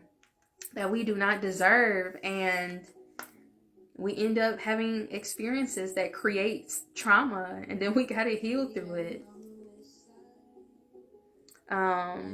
Latasha says, bomb singer and have always been so talented. Thank you so much. Heavy says, yes, super duper heavy. I am Queen said, I get it. Anna said, I feel that your throat chakra was fully open. It was very, very open. Like, when I say I was just speaking any and everything that came to me. Also, you guys, plants were talking to me too. That was something I forgot to mention. Like, while I was on the phone talking to my mom, I have this plant that my baby brother, well, I call him my baby brother, but he's an adult. He's 22, or will he be 22 this year? I think he's 22 already. But I have a little brother who's like the green thumb of the family, and he is so in love with plants. And he gave me a plant, and I had set this plant on the floor in front of me because it was distracting me earlier during my trip. So I moved it off of my stand so that I wouldn't look at it and get scared by it. And as I'm sitting on the floor talking to my mom on the phone, and she brings up my little brother's name, and we start talking about him, literally the plant starts lighting up, like, and it starts talking to me. And it's basically telling me, like, yo, tell your brother that he needs to quit sleeping on his gifts and that he needs to get back to cultivating the plants. Like, he's a nurturer in spirit. And it was pretty much telling me, like, my mom birthed two versions of her. Like me, I got all of the masculine energy that was cultivated in her because she didn't know how to be strong. But then when she had my younger brother 12 years later, he got a different version of my mom that me and my older brother didn't get. She was much softer with him, much more understanding, etc. And it made him be a lot more tender and nurturing. And a part of him using that energy is that he's very good with nature and cultivating the plants and stuff. So he's an innate nurturer. So it's like she birthed the very things that she was missing in her own life. And it was like spirit was like the plants was trying to tell me, like, he has to cultivate that and he has to keep that going, because that's what we're supposed to do for our bloodline. Like, we have to make sure that we keep this nurturing energy going, because that was what was missing from our bloodline. The women, all of that, we were all missing the nurturing. Even the men in our family didn't get the nurturing because the women didn't know how to be nurturers. They were taught to be hard ass, independent, I don't need a nigga type of women. So that's a side story. But yeah, the plant was definitely talking to me. Head bitch in charge, LOL. I needed that laugh. Yeah, my control freak energy and just always wanting to be in control.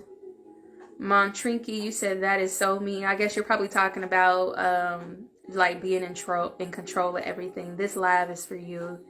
Thank you. Carnisa said that's right. That's the key.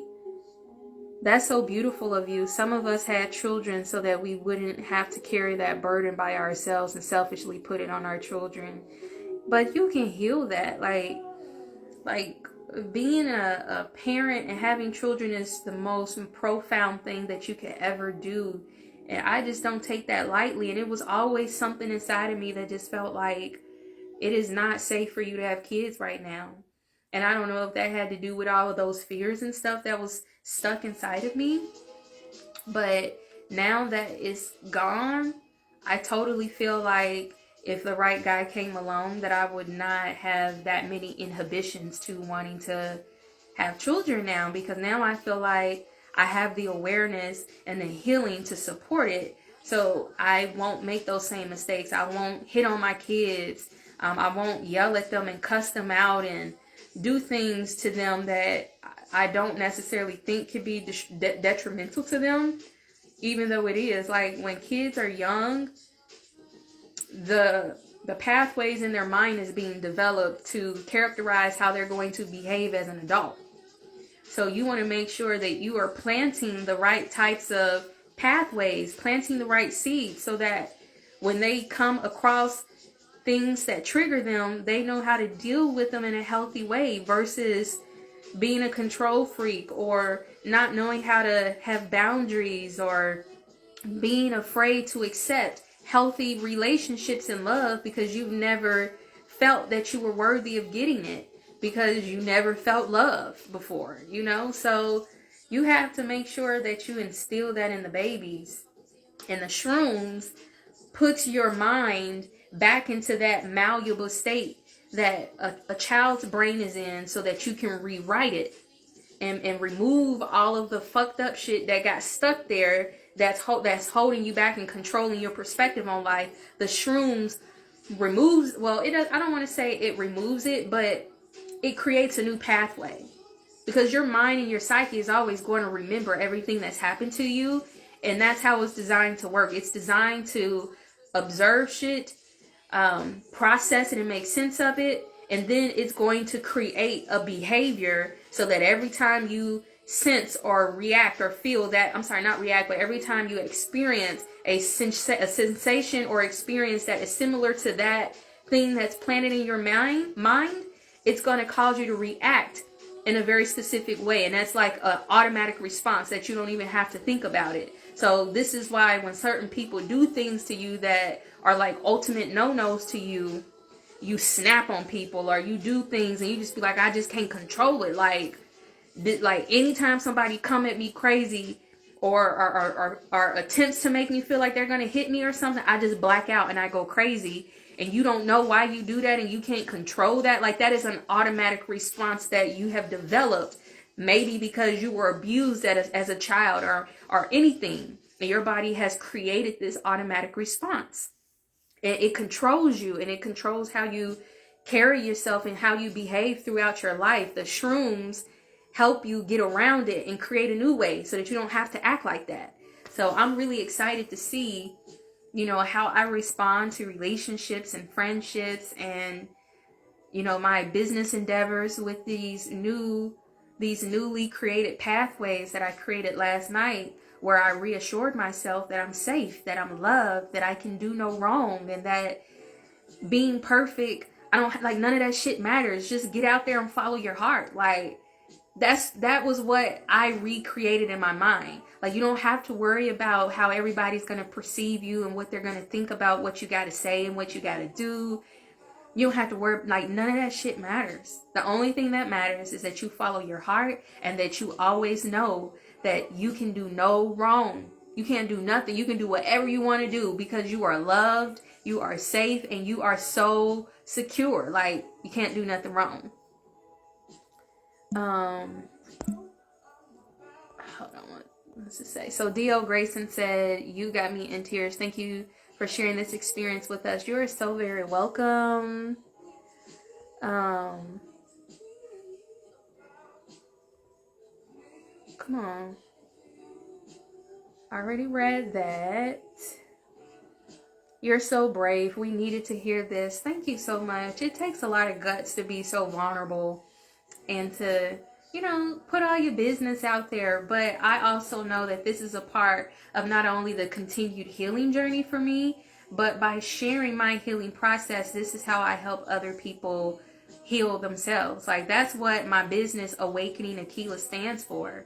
Like, Aquila is my higher self. I met her in 2023, or I said 2023, in when I was like 22 or 23, that's when I truly like met her. My grandfather helped me pick this name when I was like 11 or 12 years old. My mom's father, I met him for the first time when I was 11. So he finally decided to come around when my mom was in her 30s. And he was very much like me, like a very radical thinker. He ate different. He only wore linen and shit like that. He had locks. And one day he just wrote me a letter and was like, you need to pick a new name. Like, Brittany, that's a colonizer name. Like, you need to pick a name that's reflective of your indigenous nature. So he sent me this list of names, and Aquila was the name that stood out to me. And I took that name and just stuck it in my pocket and just held on to it for years and years and years and years and years until my spiritual awakening journey happened in like 2020. I keep wanting to say 2023, but it was when I was like around 22 or 23 years old. And that's when I was like, I think I'm tapping into Aquila, like this higher version of me. And Aquila stands for wise, intelligent woman. But, and then as I like continue to go through my journey, I just felt this need to showcase the journey. So I started a YouTube channel. My YouTube channel is called Awakening Aquila TV. And that's where I was like showcasing my journey with going vegan and why I did it and all this stuff. And I started an Instagram, and it just became my way of helping to impart change in the world. Like, I realized that it's not my responsibility or my job to change the world per se, but that I could change the world by changing myself. And that by me changing me, whoever I encounter, whether it's through social media, whether you have a conversation with me, whatever, I'm always going to leave an imprint on you. I'm going to plant seeds, and it's up to you whether or not you cultivate it and you let it grow and help you change. So that's what Awakening Aquila stands for. As I awaken myself, which is a continuous journey, it's never going to be over. I'm helping y'all awaken your inner higher self. So that's what it's all about. Sending massive love to sis. Thank you for sharing your walkabout. I'm sure you're talking about the shrooms. You are so much welcome, Anna. Bazzy says, I'm so proud of you. This was so beautiful. Thank you so much, Bazzy. Like, I am so grateful that I was able to connect with you, because it was almost like divine timing, because like she had deactivated her social media for a while. So she hadn't even been on, and it was like the night that I had that thought that I needed shrooms, she had reactivated that same day. So it was just so synergistic how it all happened. And that's how I knew, like, it's my time. Like, it's time for me to do it. Body said, no bad trips are in ayahuasca, LOL. No, like, I don't really know a lot about ayahuasca, and I'm pretty sure that I will probably experience it. You know, I have a connect that I made. She's in Costa Rica, and she's been like waiting for me to be able to make my way down there. And I'm pretty sure she may have it's set up where we probably do ayahuasca or something like that, because she does retreats and stuff there. So I'm really excited to be able to connect with her and get this show on the road. My passport just came in the mail yesterday. Like, it just seems like so many things were just like stuck, and then I literally could not move no further ahead until I did this work right here. Like, it was just so much, so many opportunities. I purchased my shrooms from Bazzy. She might still be in here. If she's not, look her up on Facebook, Bazzy Reeves. If you're on Instagram, her Instagram is The Great Bazzy. I also tagged her in my story, so just go back and look at my stories and go tap on her name. Bazzy, if you're in here, say something so that they can see you. So Kenyatta says, this is exactly why I would be nervous from abuse alone. But you know what, Kiana? These are the things that you gotta face, though. Like, the shrooms are there to show you what's holding you back. And you have to be willing to surrender to it. Like, you have to. My throat getting dry. Hold on, y'all. Let me go get some lemonade.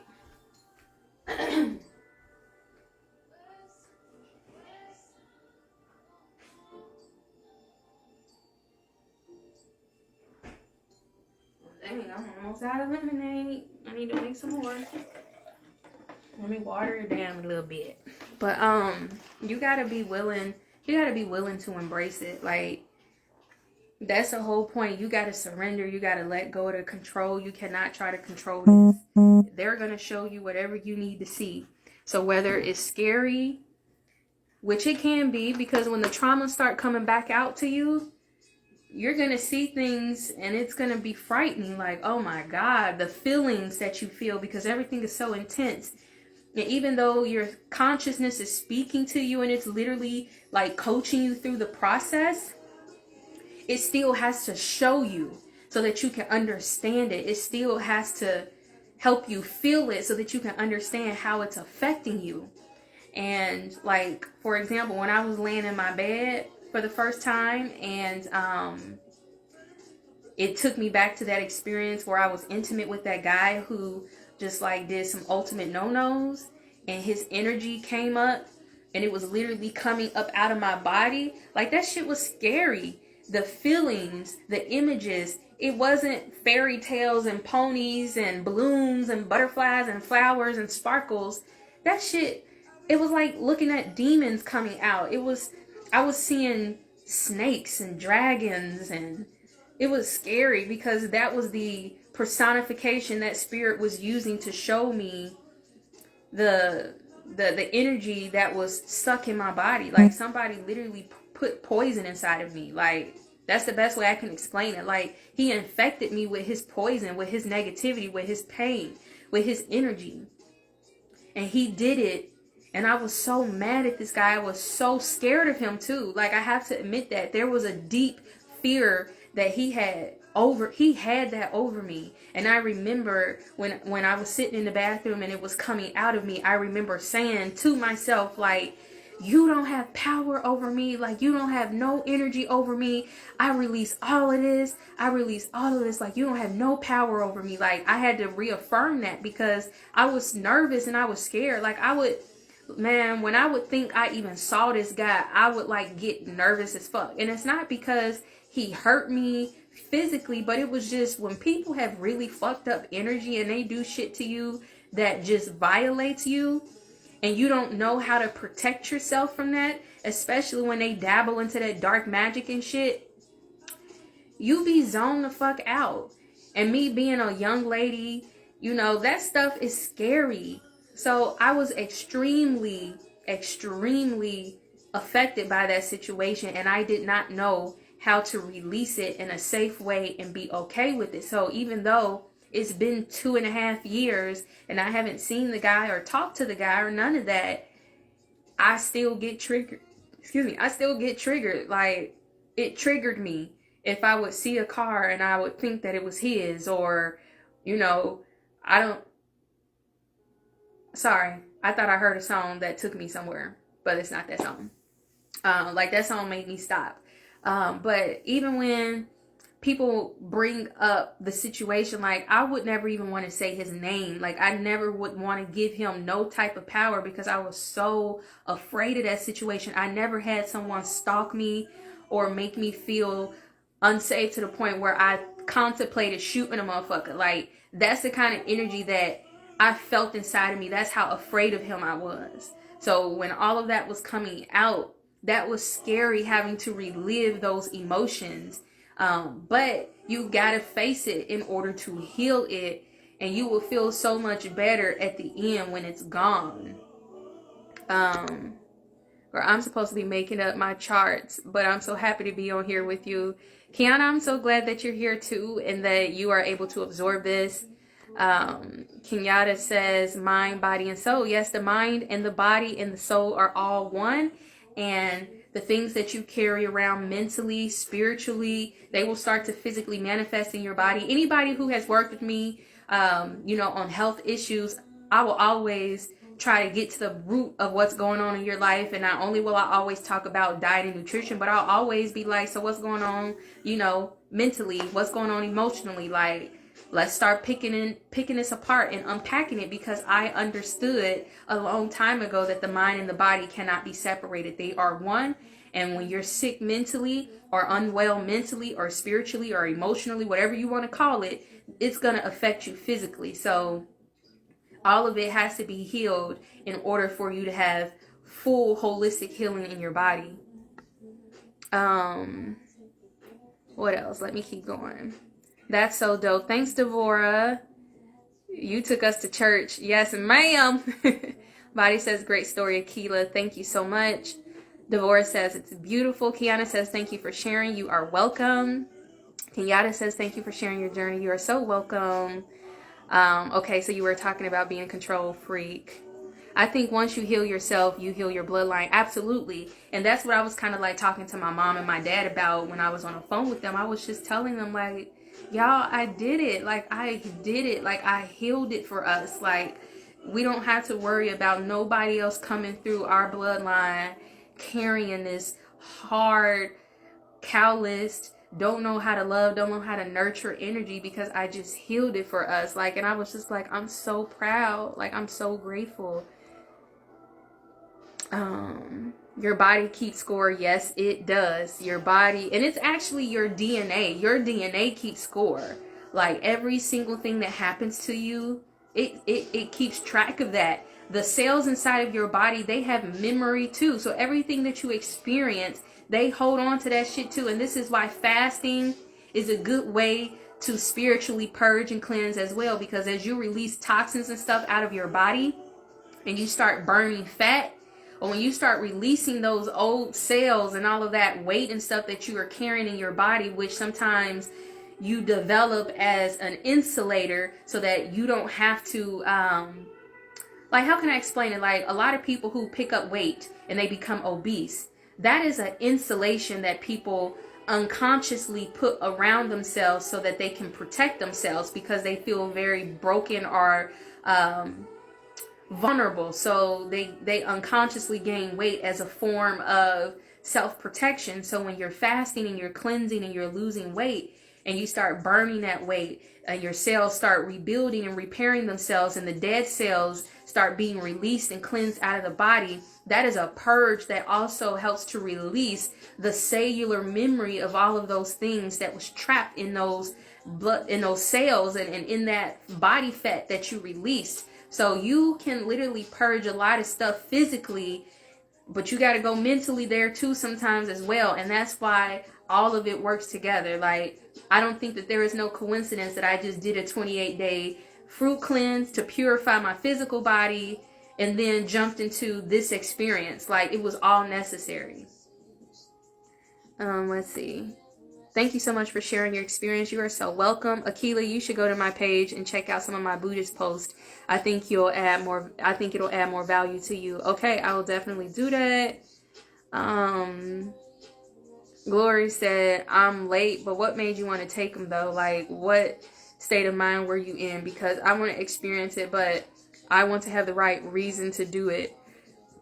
May very much help me get over a lot of mental things. Okay, hold on.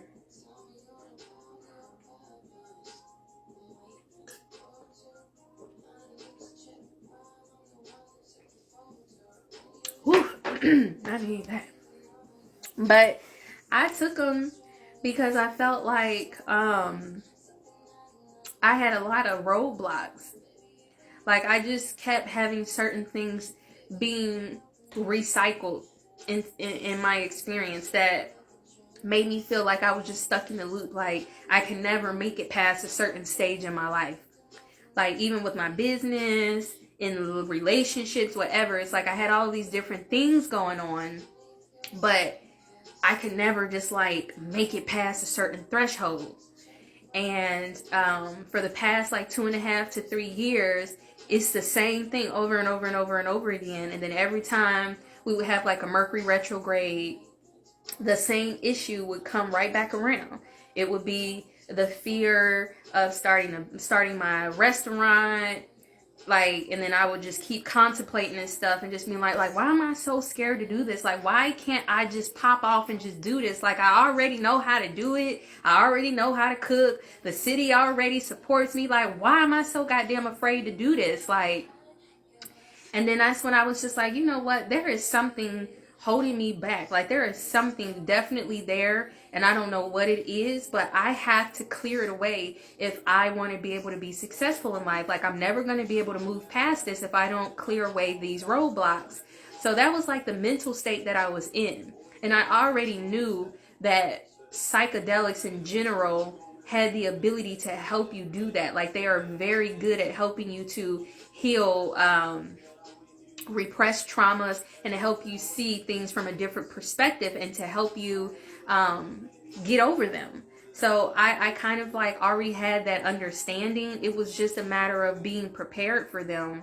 And even though I have been like playing around with the idea for about a year to try them, things didn't really start, like I said, getting very, very strong until these past couple of weeks after I did my 28-day juice cleanse. And I started just like thinking about all the projects that I was working on, and that's when it really started hitting me. Like I was just deep in reflection, like, what the fuck are you even doing? Like you are doing like 50 things right now, and you're doing all these different side hustles to try to keep money flowing. I'm Ubering, grocery shopping for people, selling herbs, cooking for people here and there.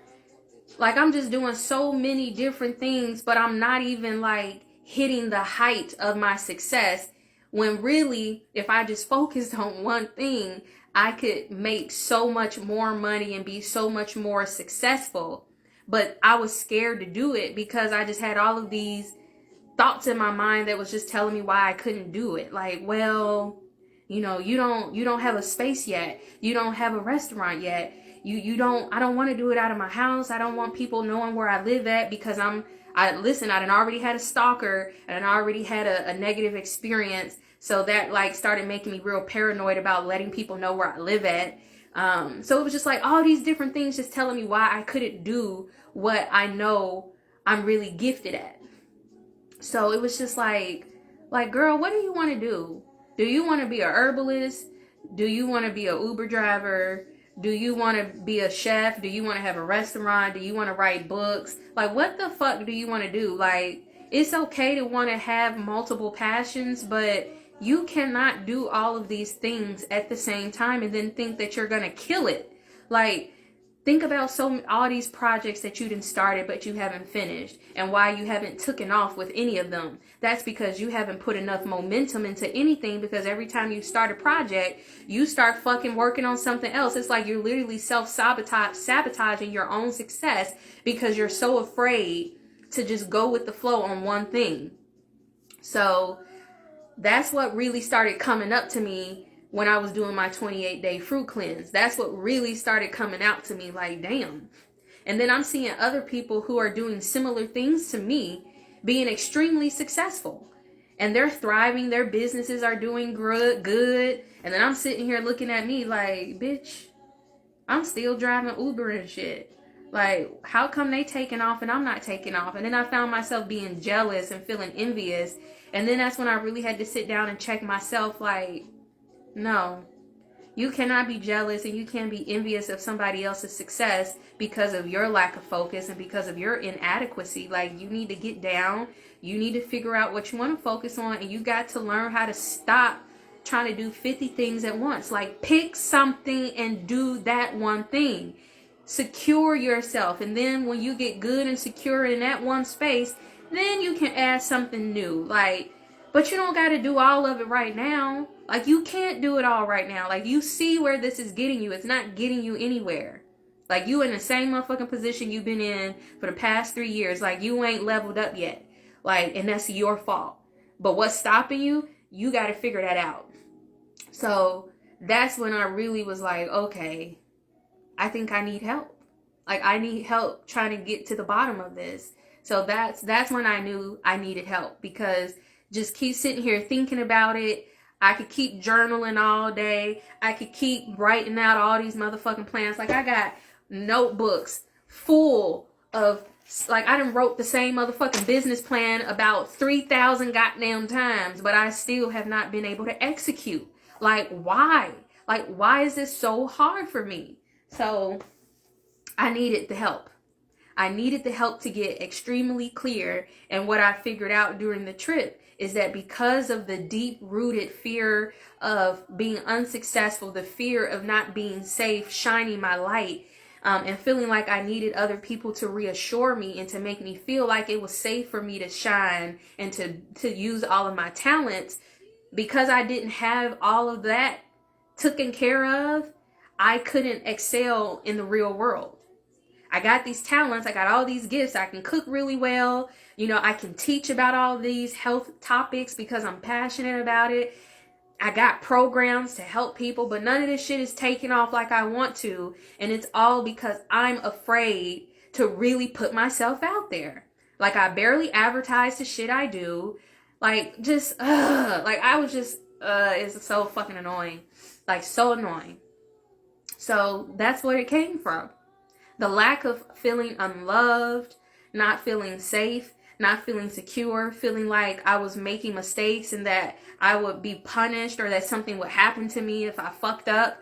Like, all of that was all a part of it. And starting your own business and charting new territory that you've never been in before, that is scary as fuck. And when you've never done it before, it can be very overwhelming, and you have to be confident, and you have to have the determination, and you have to be sure about yourself so that you can get it done. And obviously I wasn't. And I kept using the lack of not having somebody in my life who could push me as the reason why I was still so hard. Because I was so used to having my best friend in my life, Fatima, who was like my biggest cheerleader. She supported everything that I did. She always encouraged me. She always like helped me with ideas and just like all of that shit. I could bounce all of my thoughts and ideas off of her, and she would just let me know whether or not, like, yeah, I think you should, like, it was a crutch. That's what she showed me during my shroom trip. But I kept feeling like without somebody like that in my life, it's going to be hard for me to do anything. So I had to heal that part so that I could know, like, no, you don't need to have anybody in your life to approve of your plans or to make you feel like you can do it. You need to know that you can do whatever you want to do, regardless if it's one person standing by your side or nobody by your side at all. You need to know that you got this shit and that you can do it and that you can do no wrong and that you can be whatever and whoever you want to be because you are loved, you are safe, you are secure, and it's safe for you to shine. Like, you can do it. That's what I needed to heal. So I would not have ever been able to open myself up to the possibility of even being successful in business, and getting all of the resources and the accolades and all of the different opportunities that I know are about to just start coming down into my life.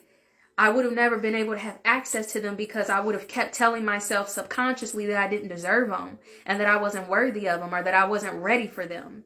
So now that that part has been dealt with, I'm excited about what forward movement looks like, because now I know I can do whatever, and that all of those fears came from a place of brokenness that wasn't even fucking mine in the first place. But I had to heal it for not just me, but I had to heal it for the people that came before me and the people that are going to come after me, because I'm setting the new generational path. Nobody in my immediate family has ever started a business and has ever went against the grain and done things in a non-traditional way, you know. And this is not to shame anyone, but, you know, my parents are still stuck in, you know, the corporate world. They're very comfortable with where they are in life, and, you know, they're not trying to be revolutionary and shit, you know, but here I am trying to be this rebel. I'm trying to be revolutionary. I want to grow food. I want to have my own property. I want to have my own businesses. I want to have natural births at home. Like, I just want to do everything totally against what society tells us to do. And that's going to set the new generational pathway for my family and my bloodline. But I got to be the one to do it. And if I'm still stuck over here being a coward because I don't know how to move through it, it's never going to happen. So this healing was paramount in order for this new pathway to take place. So I know I went real deep, but that's why I took the shrooms. I did not take shrooms because I want to just be a stoner and be high, because even the experience that I had, I would never want to take drugs of any type to feel all of those things that I felt. Brittany says, yes, grow our own food, have our own business, move from the norm. Yes, that is exactly what I'm trying to do over here. Like, this is the only way that we can secure and protect ourselves. And one of us got to do it for every family. There's someone like me in every single last one of y'all families. And a lot of you guys watching, you're that person in your family. Like, you're that person. So we gotta do the healing, y'all. Like we gotta do the healing. There is no way that we can move forward without doing the healing. And so I feel like if you're ready to face whatever it is that's holding you back, use shrooms if you need to help you tap in to yourself and to heal. Because you already have all of the answers. You don't have to go outside of you to get the answers. I know that sometimes we be thinking that we need tarot card readings and we need people to do spiritual readings and shit on us to tell you shit that you can tell yourself if you give yourself the space and the time to truly go within. You need to go within. Even, like, I can tell you, yeah, sis, it looks like your throat chakra's closed and you need to do some throat chakra healing. Yeah, you can go home and you can process that and do some throat chakra healing, but that is surface level. Like, I went so deep within myself that I literally was looking at my motherfucking internal organs from inside of myself. Like, what type of shit is that? Like, to the point where my subconscious was showing me where I was broken. Ain't no motherfucking throat chakra meditation gonna help you heal that type of shit. Like, you got to go deep. Now, I will say this. There are deep levels of meditation that you can tap into that can help you get to where the shrooms take you. But that is something that requires years of practice. And I'm not good at meditation. I barely know how to sit my ass still. I always am always so open with you guys about how I'm always doing so much all the time. I'm always fucking running around doing 50 damn things at a time. And all of this, you gotta slow down. So how am I gonna master how to motherfucking meditate if I don't even know how to sit still for 5 minutes?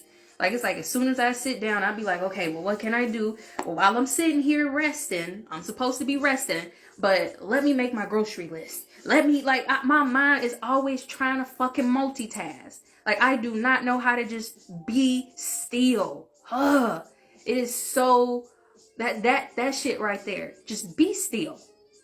That shit. Like, I don't want to say that I still do it because I've moved myself through it last night. So now it's all about just creating the habit of slowing down. Like today, I treated myself to some food. Like, I did overindulge in food today. I ain't even gonna lie. And that shit put me straight in a coma after I ate it.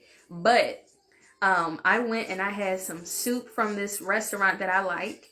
And instead of grabbing the food and then going to sit in my car and then eat the food while I'm in my car and then drive off and go do some other shit, I was like, you know what? I'm going to eat in today. And I sat there and I just enjoyed my soup and I listened to the music that was playing, and I was just like, just chill. Like, it's okay. Just chill. I even left my phone in the car. Like, I was just chilling. And then after I ate, I was ready to rush and get up and take my bowl and stuff. And then I was just like, nah, just sit here. So now I'm just sitting there, just looking out the window, just vibing to the music. Like, okay, this does feel good to just chill for a little bit. Like, I'm proud of you that you slowed down for a little bit. And I did. So I'm like, I'm coaching myself right now how to just learn how to just slow down. Like, it's okay. It's not a race. Like, it's okay. I can pace myself. I can slow down. So we got to learn how to do that, you guys. Jaleesa says, just beautiful. Point blank, period. Thank you so much. Where did you purchase them from? It was in the form of tea, right? So I purchased them from a girl named Bazzy Reeves. If you go check my stories, I posted her in my story so that you can go directly to her page. I purchased 2 grams of shrooms from her. And what I did was I grinded them up using my blender. I didn't add any water or anything, but I just used the blades to help me grind them up.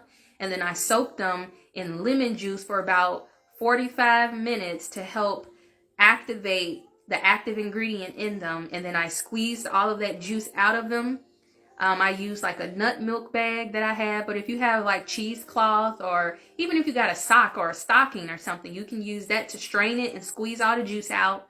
And then I took that juice and I mixed it with some fresh ginger and about a cup of hot water and some honey. and then I drink it as a tea. So I actually paired two different techniques together. So the first technique is called lemon teching, or lemon tech, Tek, lemon tech. You can Google that and you can watch videos on how they did it. But like I said, I did not physically eat my shrooms. I just strained the juice, the lemon juice, from them soaking in the lemon juice. That's all I use. So I still have the actual physical pieces of mushrooms sitting in my kitchen, and I could potentially use those to have another trip. But I feel like I'm tapped out right now. Like, that was a lot yesterday. That was 5.5 hours of non-stop healing and releasing. That is a lot. So yeah, I want to do it. My soul been calling for it, but I have to let go of the fear. Yes, and if you're not ready to surrender yet, then I would just say keep waiting until you are, because it is something that you definitely have to be willing to embrace. And not to say that you still ain't gonna be afraid after you did. Y'all, I was so motherfucking nervous after I started drinking that tea, because I'm like, oh shit, like, there's no turning back now. Like, I done already took the sip. Like, so I could just feel my nerves. Like, I was so shaky. And I was scared as fuck, because I'm like, what's gonna happen? Like, what is gonna be this experience? But, you know, it took me in. It started off real mellow. Like I said, I was feeling the music, and I was in my little living room dancing around and shit and singing and in the zone. And then that shit started getting real deep, real fast. And then now, next thing you know, I'm on the couch bawling, you know, having this heart-to-heart conversation with my best friend in the spirit world. And then it started getting deeper and deeper. And there was moments where I wanted to tap out. Like, I am not gonna shit you. There was moments where I was just like, okay, please, like, no more, like, no more. Like, cause it's a lot to process. Like, not to mention, and these were just, it was not a whole lot of things that kept coming out, because I named them all. The first was, you know, accepting the death of my best friend and understanding, that I don't have to use friendships as a crutch, or even just people in general as a crutch. So that was the first thing that came up. The second thing that came up was healing from the violation that I felt that I experienced by being involved with a guy. That had to be released. Then my spirit showed me that I needed to start eating differently in order to heal my body. And then I was shown that I had major heart healing issues, and then I was shown that. And then I had to learn how to surrender and just like let go of control. So even though I was fighting, like, literally, the funny thing is I can look back and see how I was so obsessive in trying to control the entire process before I even got started. I spent so much time watching shroom videos on YouTube, trying to find a perfect method so that I could avoid nausea during the trip, because I have this thing about not wanting to throw up. I don't know what it is, but I've never liked getting sick. So I try to avoid doing anything that could potentially ever make me throw up. So I'm watching all these videos and trying to find all these different ways to prepare my shrooms so that I don't get sick. Creating this perfect playlist. I cleaned my whole fucking house from top to bottom. I'm got the frankincense and myrrh burning. I got all these lights and essential, like, I'm just like doing so much. And while I'm tripping and I'm sitting here like looking in my space, like, look at you, you're just always trying to do the most with everything. Like, you are just always trying to do shit so perfectly. And look at your ass. You still ended up being nauseous. Not just for the first come up, but you've been nauseous the whole fucking time. And that was to teach me a lesson. Like, you can't control this. Like, you cannot control everything. All you can do is just control how you respond to shit. Either you can just let it be and accept it, or you can let it drive you crazy by you trying to control it. So I had to embrace the nauseousness. And that's what kind of helped make me feel better during the trip. I just had to accept it.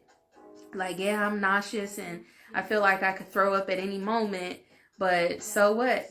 Because I'm loved, I'm safe, I'm secure, and I can do nothing wrong. So even if I throw up right now in my bed, I'm going to just get up and wash the sheets and move on with my life, because I can do no wrong. Like, nobody's going to punish me. Like, I had to keep telling myself, like, it's okay, it's safe. No matter what you do in this moment moving forward, you can do nothing wrong. I had to keep telling myself that so that I could stop trying to control everything.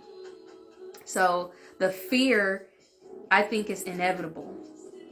It's inevitable. You just got to be ready. You got to be ready, and you have to be willing. You have to literally embrace it. And at one point, like I said, I was on the damn bathroom floor in downward dog, head on the ground, just like, I surrender. I let go. Like, I let go. Like, I eventually got to that place, because I'm just like, if I keep fighting it, then this is going to be a waste of my time and my money. And I'm here to heal some shit. And it's not fun, but it also wasn't fun when these things happen to us. So it's almost like you have to relive it so that you can become conscious of how it affected you. So you have to see it. And then once you notice how it fucked you up, that's when you gotta be like, oh my God, like, that's where this comes from? That's what you're showing me? Like, it's almost like your spirit is replaying to you a recording of all of the things that fucked you over in your life and that have made you the vulnerable, scaredy cat, low self-esteem person that you are. That's what it's doing. And then once you catch it, like, oh my God, that's what the fuck happened. And then it's like, yeah, then it's gonna be like, so this is, and then it tells you what to do in order to get around it.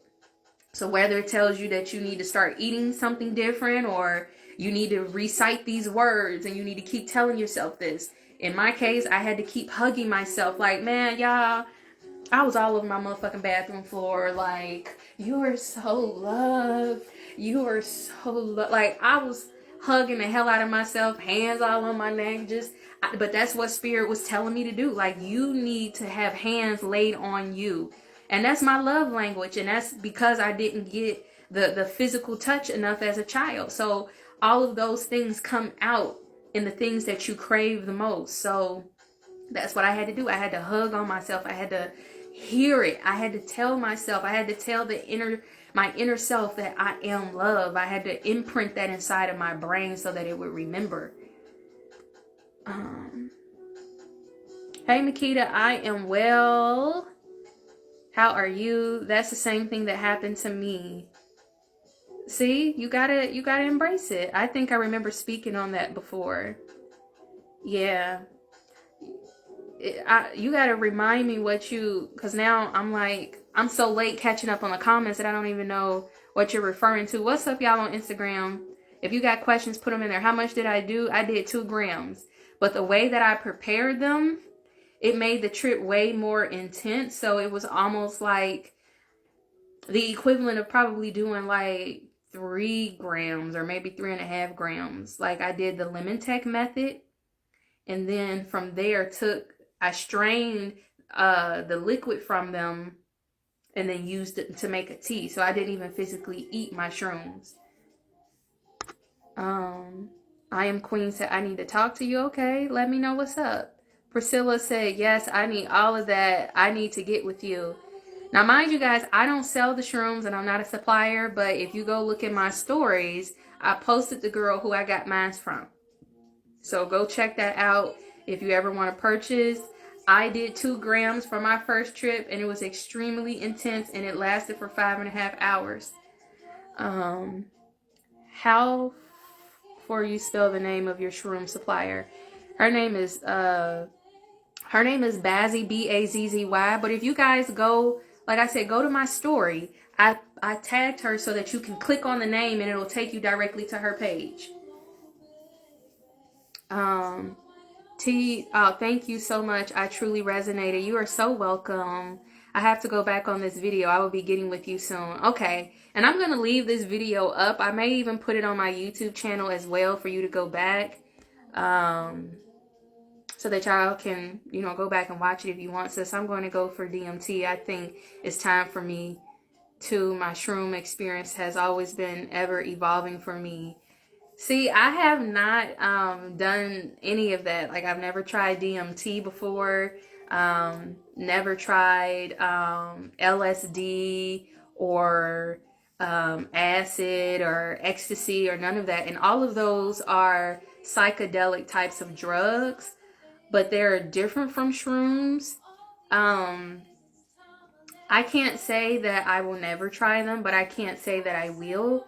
Like even where I'm at right now, from my experience, like I don't feel like I ever have to do shrooms again because I feel like I've gotten what I needed to get from them.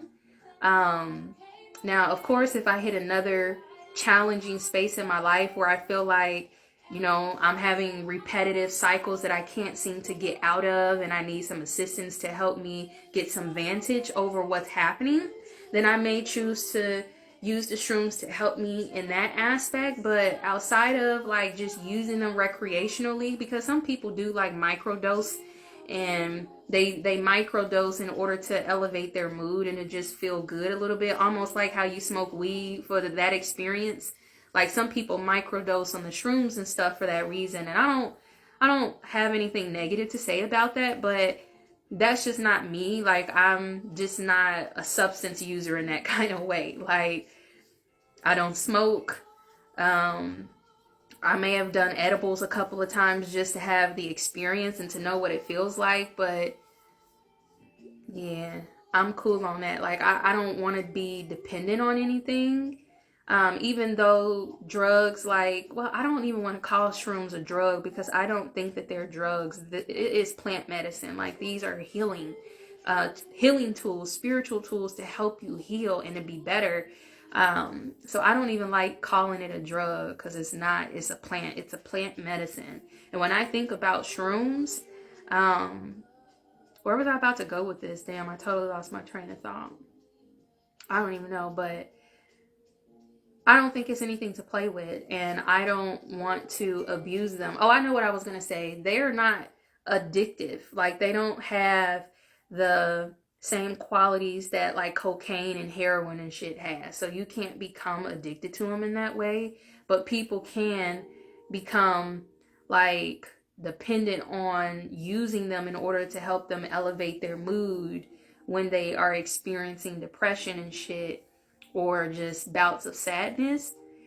But I feel like people are using them just as an escape mechanism, and that is a space that I don't want to get into. Like I don't want to use shrooms as an escape mechanism. I want to use them to heal, and then once the healing has been done, then I can release them until I may need them again in the future, but that's just for me. But everybody else's experience is different. And I can't necessarily say wholeheartedly that there aren't still issues inside of me that may need healing. But during that trip, those were all the things that were brought to my attention that needed healing. So for now, I'm safe and I'm okay, But like I said, if there comes another space and time where I've run into some things and I'm like, okay, I need some help, then I'll definitely use them for that. So that's that. But if you do, once you try it, let me know how it goes. Denise said that's me every fucking day, just doing too much. I know we all are like little multitaskers and we don't know how to take our time with things, and we're just overdoing stuff all the time. And it makes it hard for us to focus and be successful. So that's a crucial part for me. Thank you for speaking to me. Hold on. Thank you for spending to me. I don't know what you meant by that. Maybe you were just sharing that with you. I don't know. What else? I feel like I've been so vulnerable tonight. 100, 100, 100. Glory Galore said, thank you so much. I relate to most of your reason. I feel like it'll give me my purpose as well. I'll be ready to go for it. I don't want to be a stoner on those. I want to get my roadblocks as well. Thank you for getting deep. You're very welcome. Kenyatta says, so true. Chiquita says, all is within. Yes, it is. Everything is within. Hershey Honey, listen to me, says, didn't I just talk about this to you? I love her. Aw, thank you so much. I love you back. Kenyatta says, add motivational speaker to the list. Yes, ma'am. I'm a motivational speaker. Peace be still. Yes, that's what they say. Ain't that what Medea said? Peace be still. But But Lord, is that challenging when you're so used to just doing so much. I was saying I remember you speaking on that guy, that bad experience. Oh yeah, man, that shit. And it has so much power over me. DMT is amazing, OMG. Kenyatta, you tried it? I'm not surprised because I think you had tried shrooms a long time ago, and then that was well before I was even receptive or open to them. And I'm just like, damn, you over here doing shrooms and shit? What the fuck? Like, and look at me now. But nah, I would definitely never, I don't regret this at all. Like, I am so grateful that I tried them. I'm so grateful that they helped me to facilitate the healing that I needed. And I'm just grateful. Like, I'm so grateful. And I just look forward to everything that is here to stay. All mesmerized and shit. I know.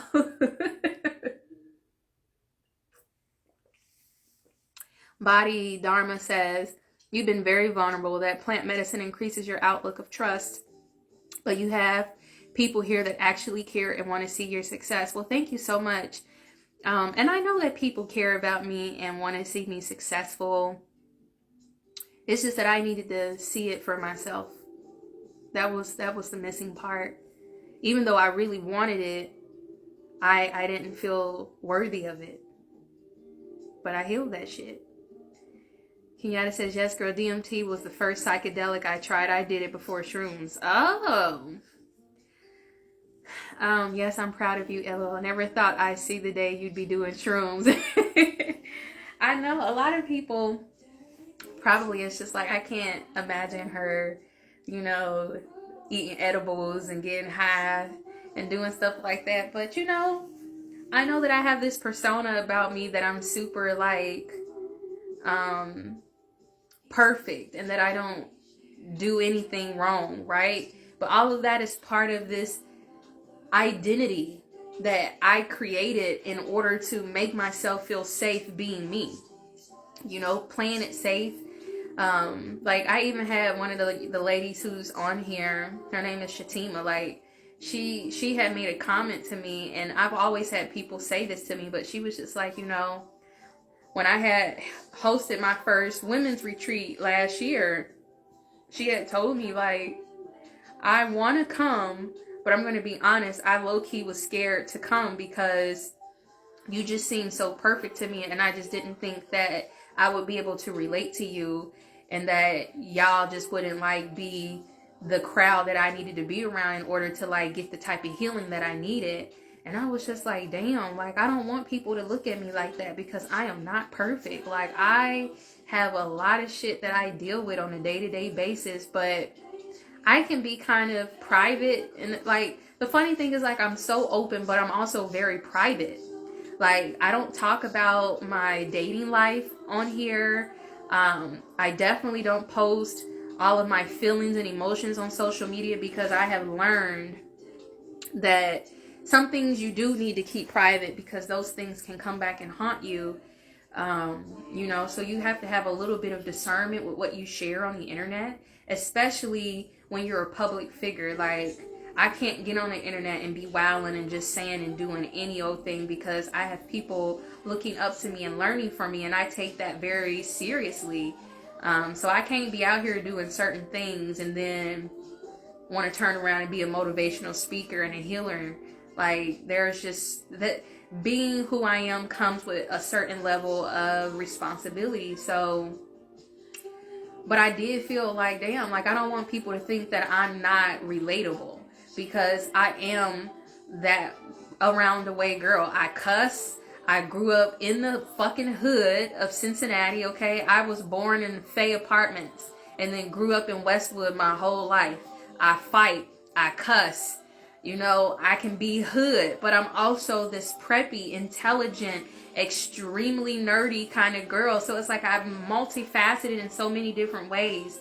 And I need you guys to see all of that within me, not just this one aspect of me that is projected on social media where you're just like, she's perfect. She got it all figured out. She knows her purpose. she has this business, but happy I don't even know that I sit at home and I stress about not feeling clear about my purpose and not having the momentum or the guts to actually go for it. Like, these are the things that y'all don't get to see. So it's just like, I need people to see all of this. Like, no, I'm not perfect. I don't have it figured out. I get blemishes and bumps on my face too. I have moments where I overeat too. I have moments where I get bloated and shit and I gain weight. Like, I try to be so transparent because that's what I want you guys to see. I want you guys to see someone that you can identify with, because if it looks too hard to get to where I am, then you'll never try. So I always want you guys to see, like, okay, if she can do it, I can do it. If she came from where I came from, then there's no reason why I can't do it. Like, I came from the same environment that a lot of you guys came from. Nobody around me was eating healthy when I was growing up. Nobody was teaching me to eat fruits and vegetables. Nobody was teaching me to speak affirmations. Nobody was hugging me and making sure that I knew I was loved. Nobody was speaking to me with kindness and pouring into me. Nobody cared about none of that shit. All I knew as a child is you go to school, you do your motherfucking homework, you get your ass in this house and you do these chores like I told you, or I'm gonna beat your ass. Like, little stuff like that. You know, that's what I grew up around. Okay? So it's just like, I come from that. And if I can see that those things are the things that needed healing and that we cannot, like, I cannot repeat that.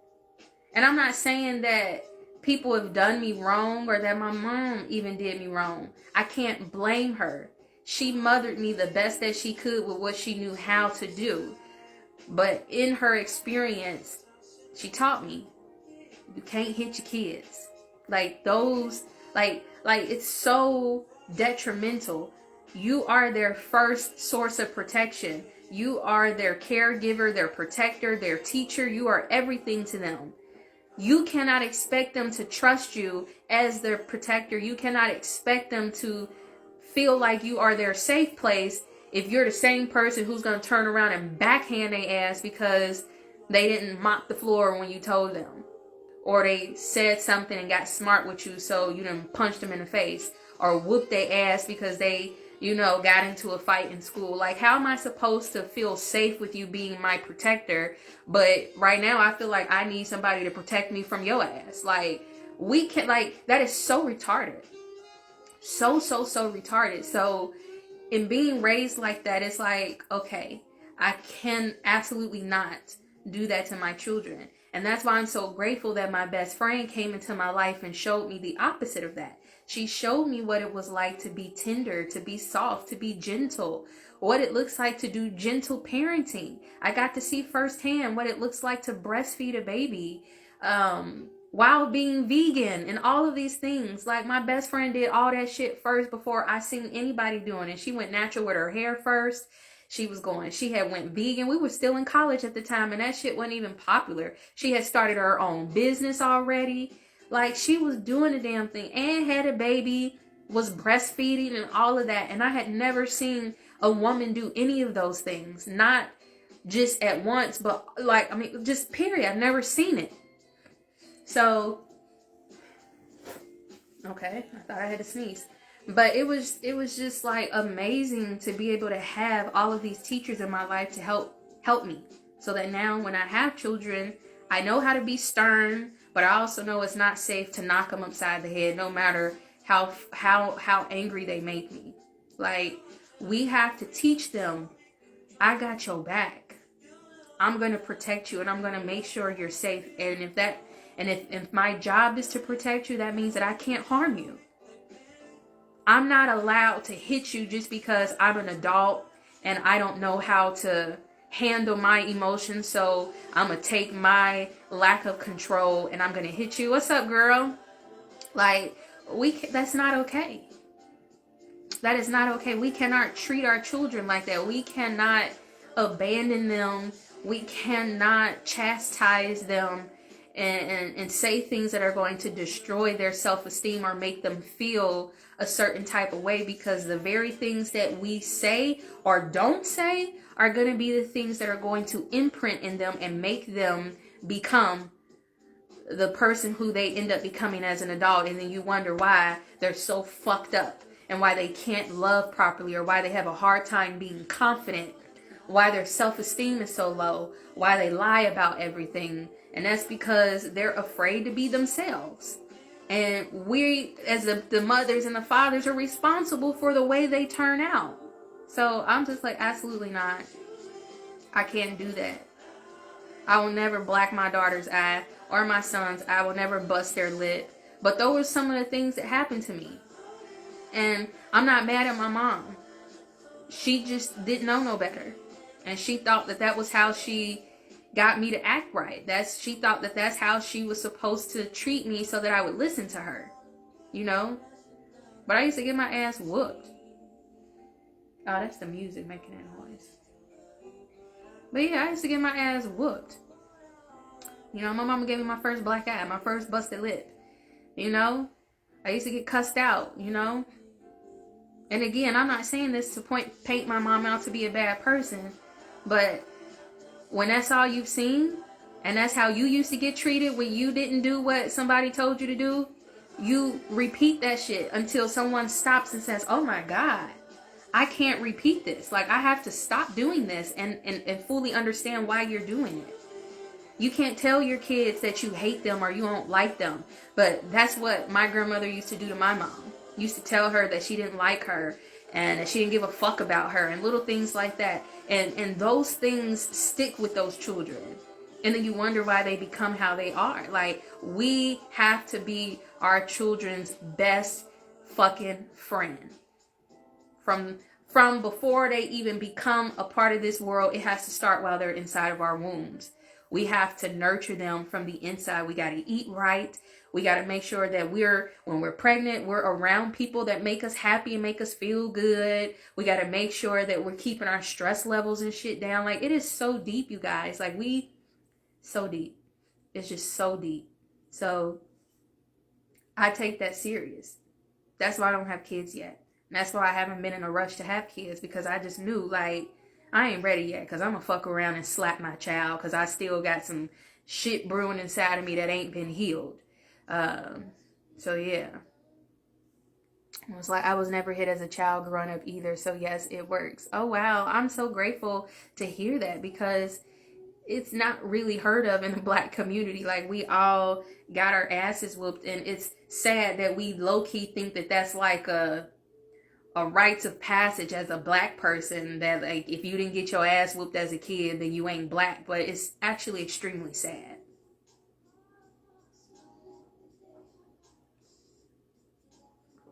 Save this live so I can watch it tomorrow. I'm so tired. Okay. I know I've been going live. It's been almost like 2 hours, I think. Ashe, Spirit speaking through you. Thank you. But I mean, that's just what it is, you guys. So overall, the healing happens on so many levels. And those are just my takeaways, y'all. But I feel like I'm ready to kind of start closing up the live. I know it's starting to get late, and it is a work night for a lot of you. And you gotta, tend to your things and your families and get yourselves prepared for tomorrow. I'm ready to take this damn head wrap off. But I look a hot mess up under here because, ooh, child, yesterday was real.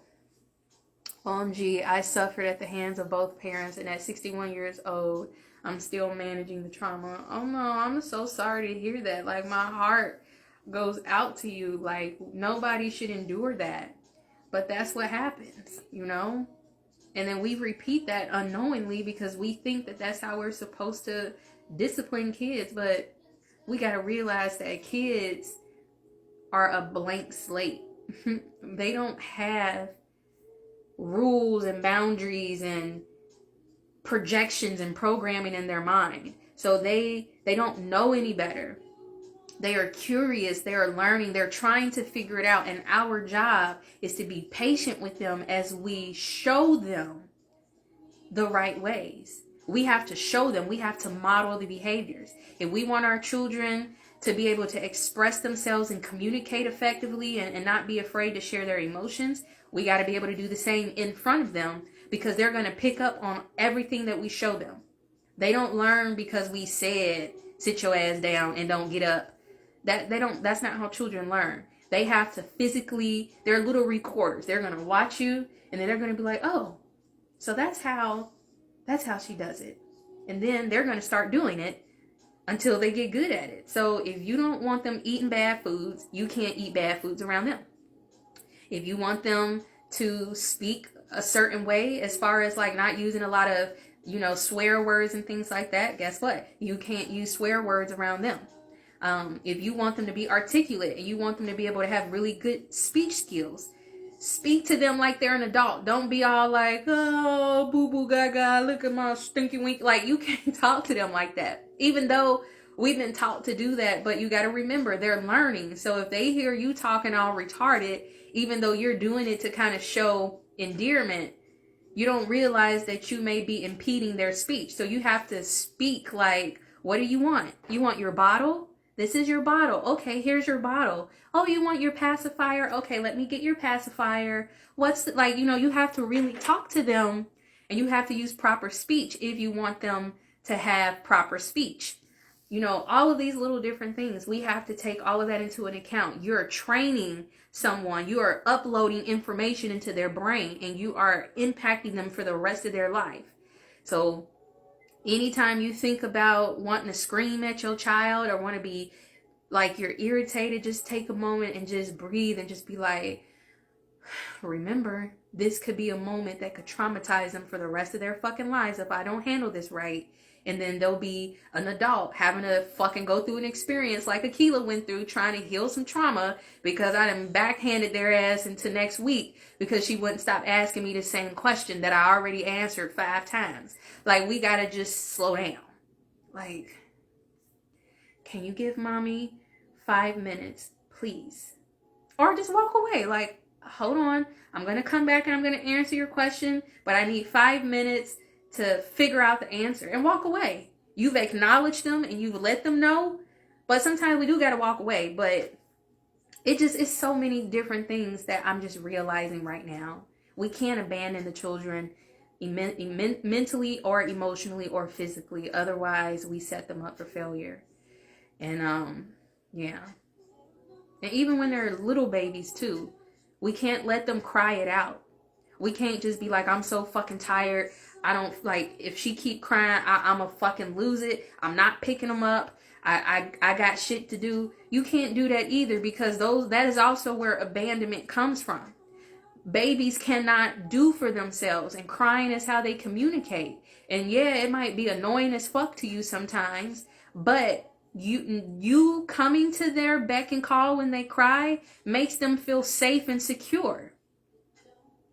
So you have to instill that in them from the very beginning. You can't abandon them and leave them by themselves, because they're going to learn that you can't be trustworthy for taking care of them or saving them.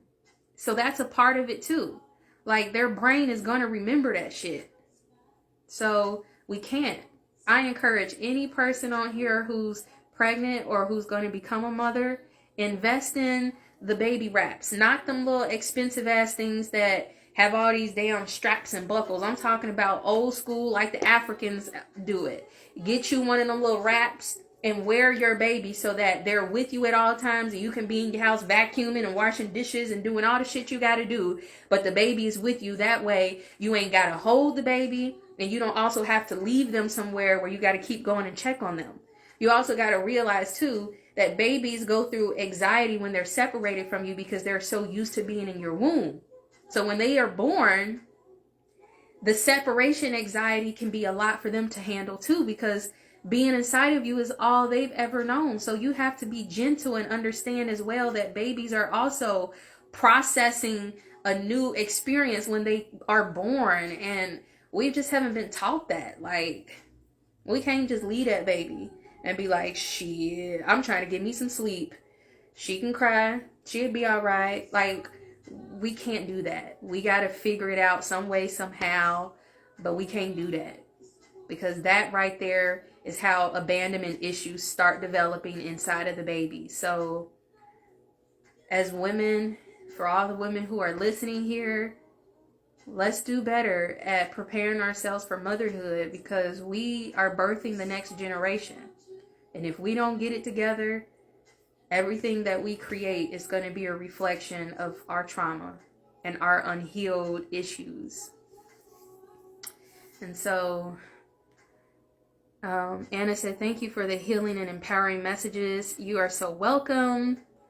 Tamika said, I do this with all of my children. I get upset when people speak gibberish to my kids. Yeah, we got to talk to them with good English, or whatever language you want to teach them. If you want them to learn multiple languages, teach them while they're young. Tamika said, period, I get my babies. Absolutely. Denise says 19 years. 19 years, what you mean, girl? Anna says, teach us. Yes. Like, I'm learning. Like I said, and just watching my friend, how she raised her son, because he used to get on my nerve. I ain't gonna lie. He used to ask so many questions, and he would just be like, why are we going this way? Why are we going there? What are we doing? And then the heaviness and the sternness in me would be like, don't worry about it. Sit back. Just don't ask no more questions, you know? And then she would just be like, well, we're going to Kroger's, or we're doing this, and I know you're used to going a different way, but this is the way that Brittany goes, so it's okay. Like, she would just talk to him like that, and I would just be like, you don't have to explain everything to him. But she taught me, like, yes, you do. Like, kids, like, they are little people. Like, we do not get the right to shut them down just because we're irritated. We have to listen to them. We got to answer questions, and, you know, we gotta, they are little humans that just need a little help learning how to do things. So that's it. We got to just be gentle. We always got to be mindful of that we could say the wrong thing, and we could harm them in a way that can create trauma. And I don't want to traumatize my kids. And I'm not saying that I won't ever do things that may potentially hurt them, but I'm going to definitely do my best to make sure that I love that they know that they're loved and that they're safe. And I want to celebrate their accomplishments so that they always know that, you know, they can do whatever. When I make a mistake, I'm going to apologize to them and own up to it. And that's the best that I can do. Like, that's it. Just treat them how you would want to treat your best friend. Listen to them. Acknowledge them. Apologize to them. Don't hit them. Like, however you would treat your best friend that you don't want to lose, treat your children like that. I'm telling you, you're going to raise some amazing ass kids, and they're going to be like little superheroes. They're going to have so much power and so much strength. I can't wait. Like, I can't wait to birth some little gods and goddesses. Like, I cannot.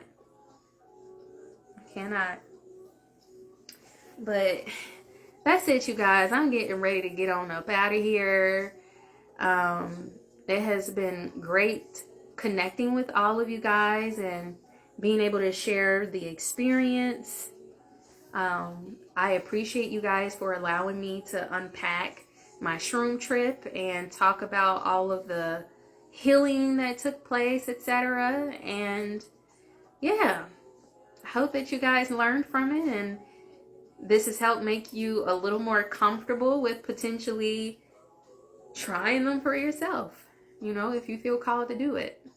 But if you have any last minute questions, make sure that you put them in the comments. Peace and blessings to you as well. Awesome. Any last minute questions or comments? What's up, Dre? I'm getting ready to get up out of here. I gotta take this head wrap off. It's tight. My head hurt. But I can't be on camera looking crazy. And this little afro up under here.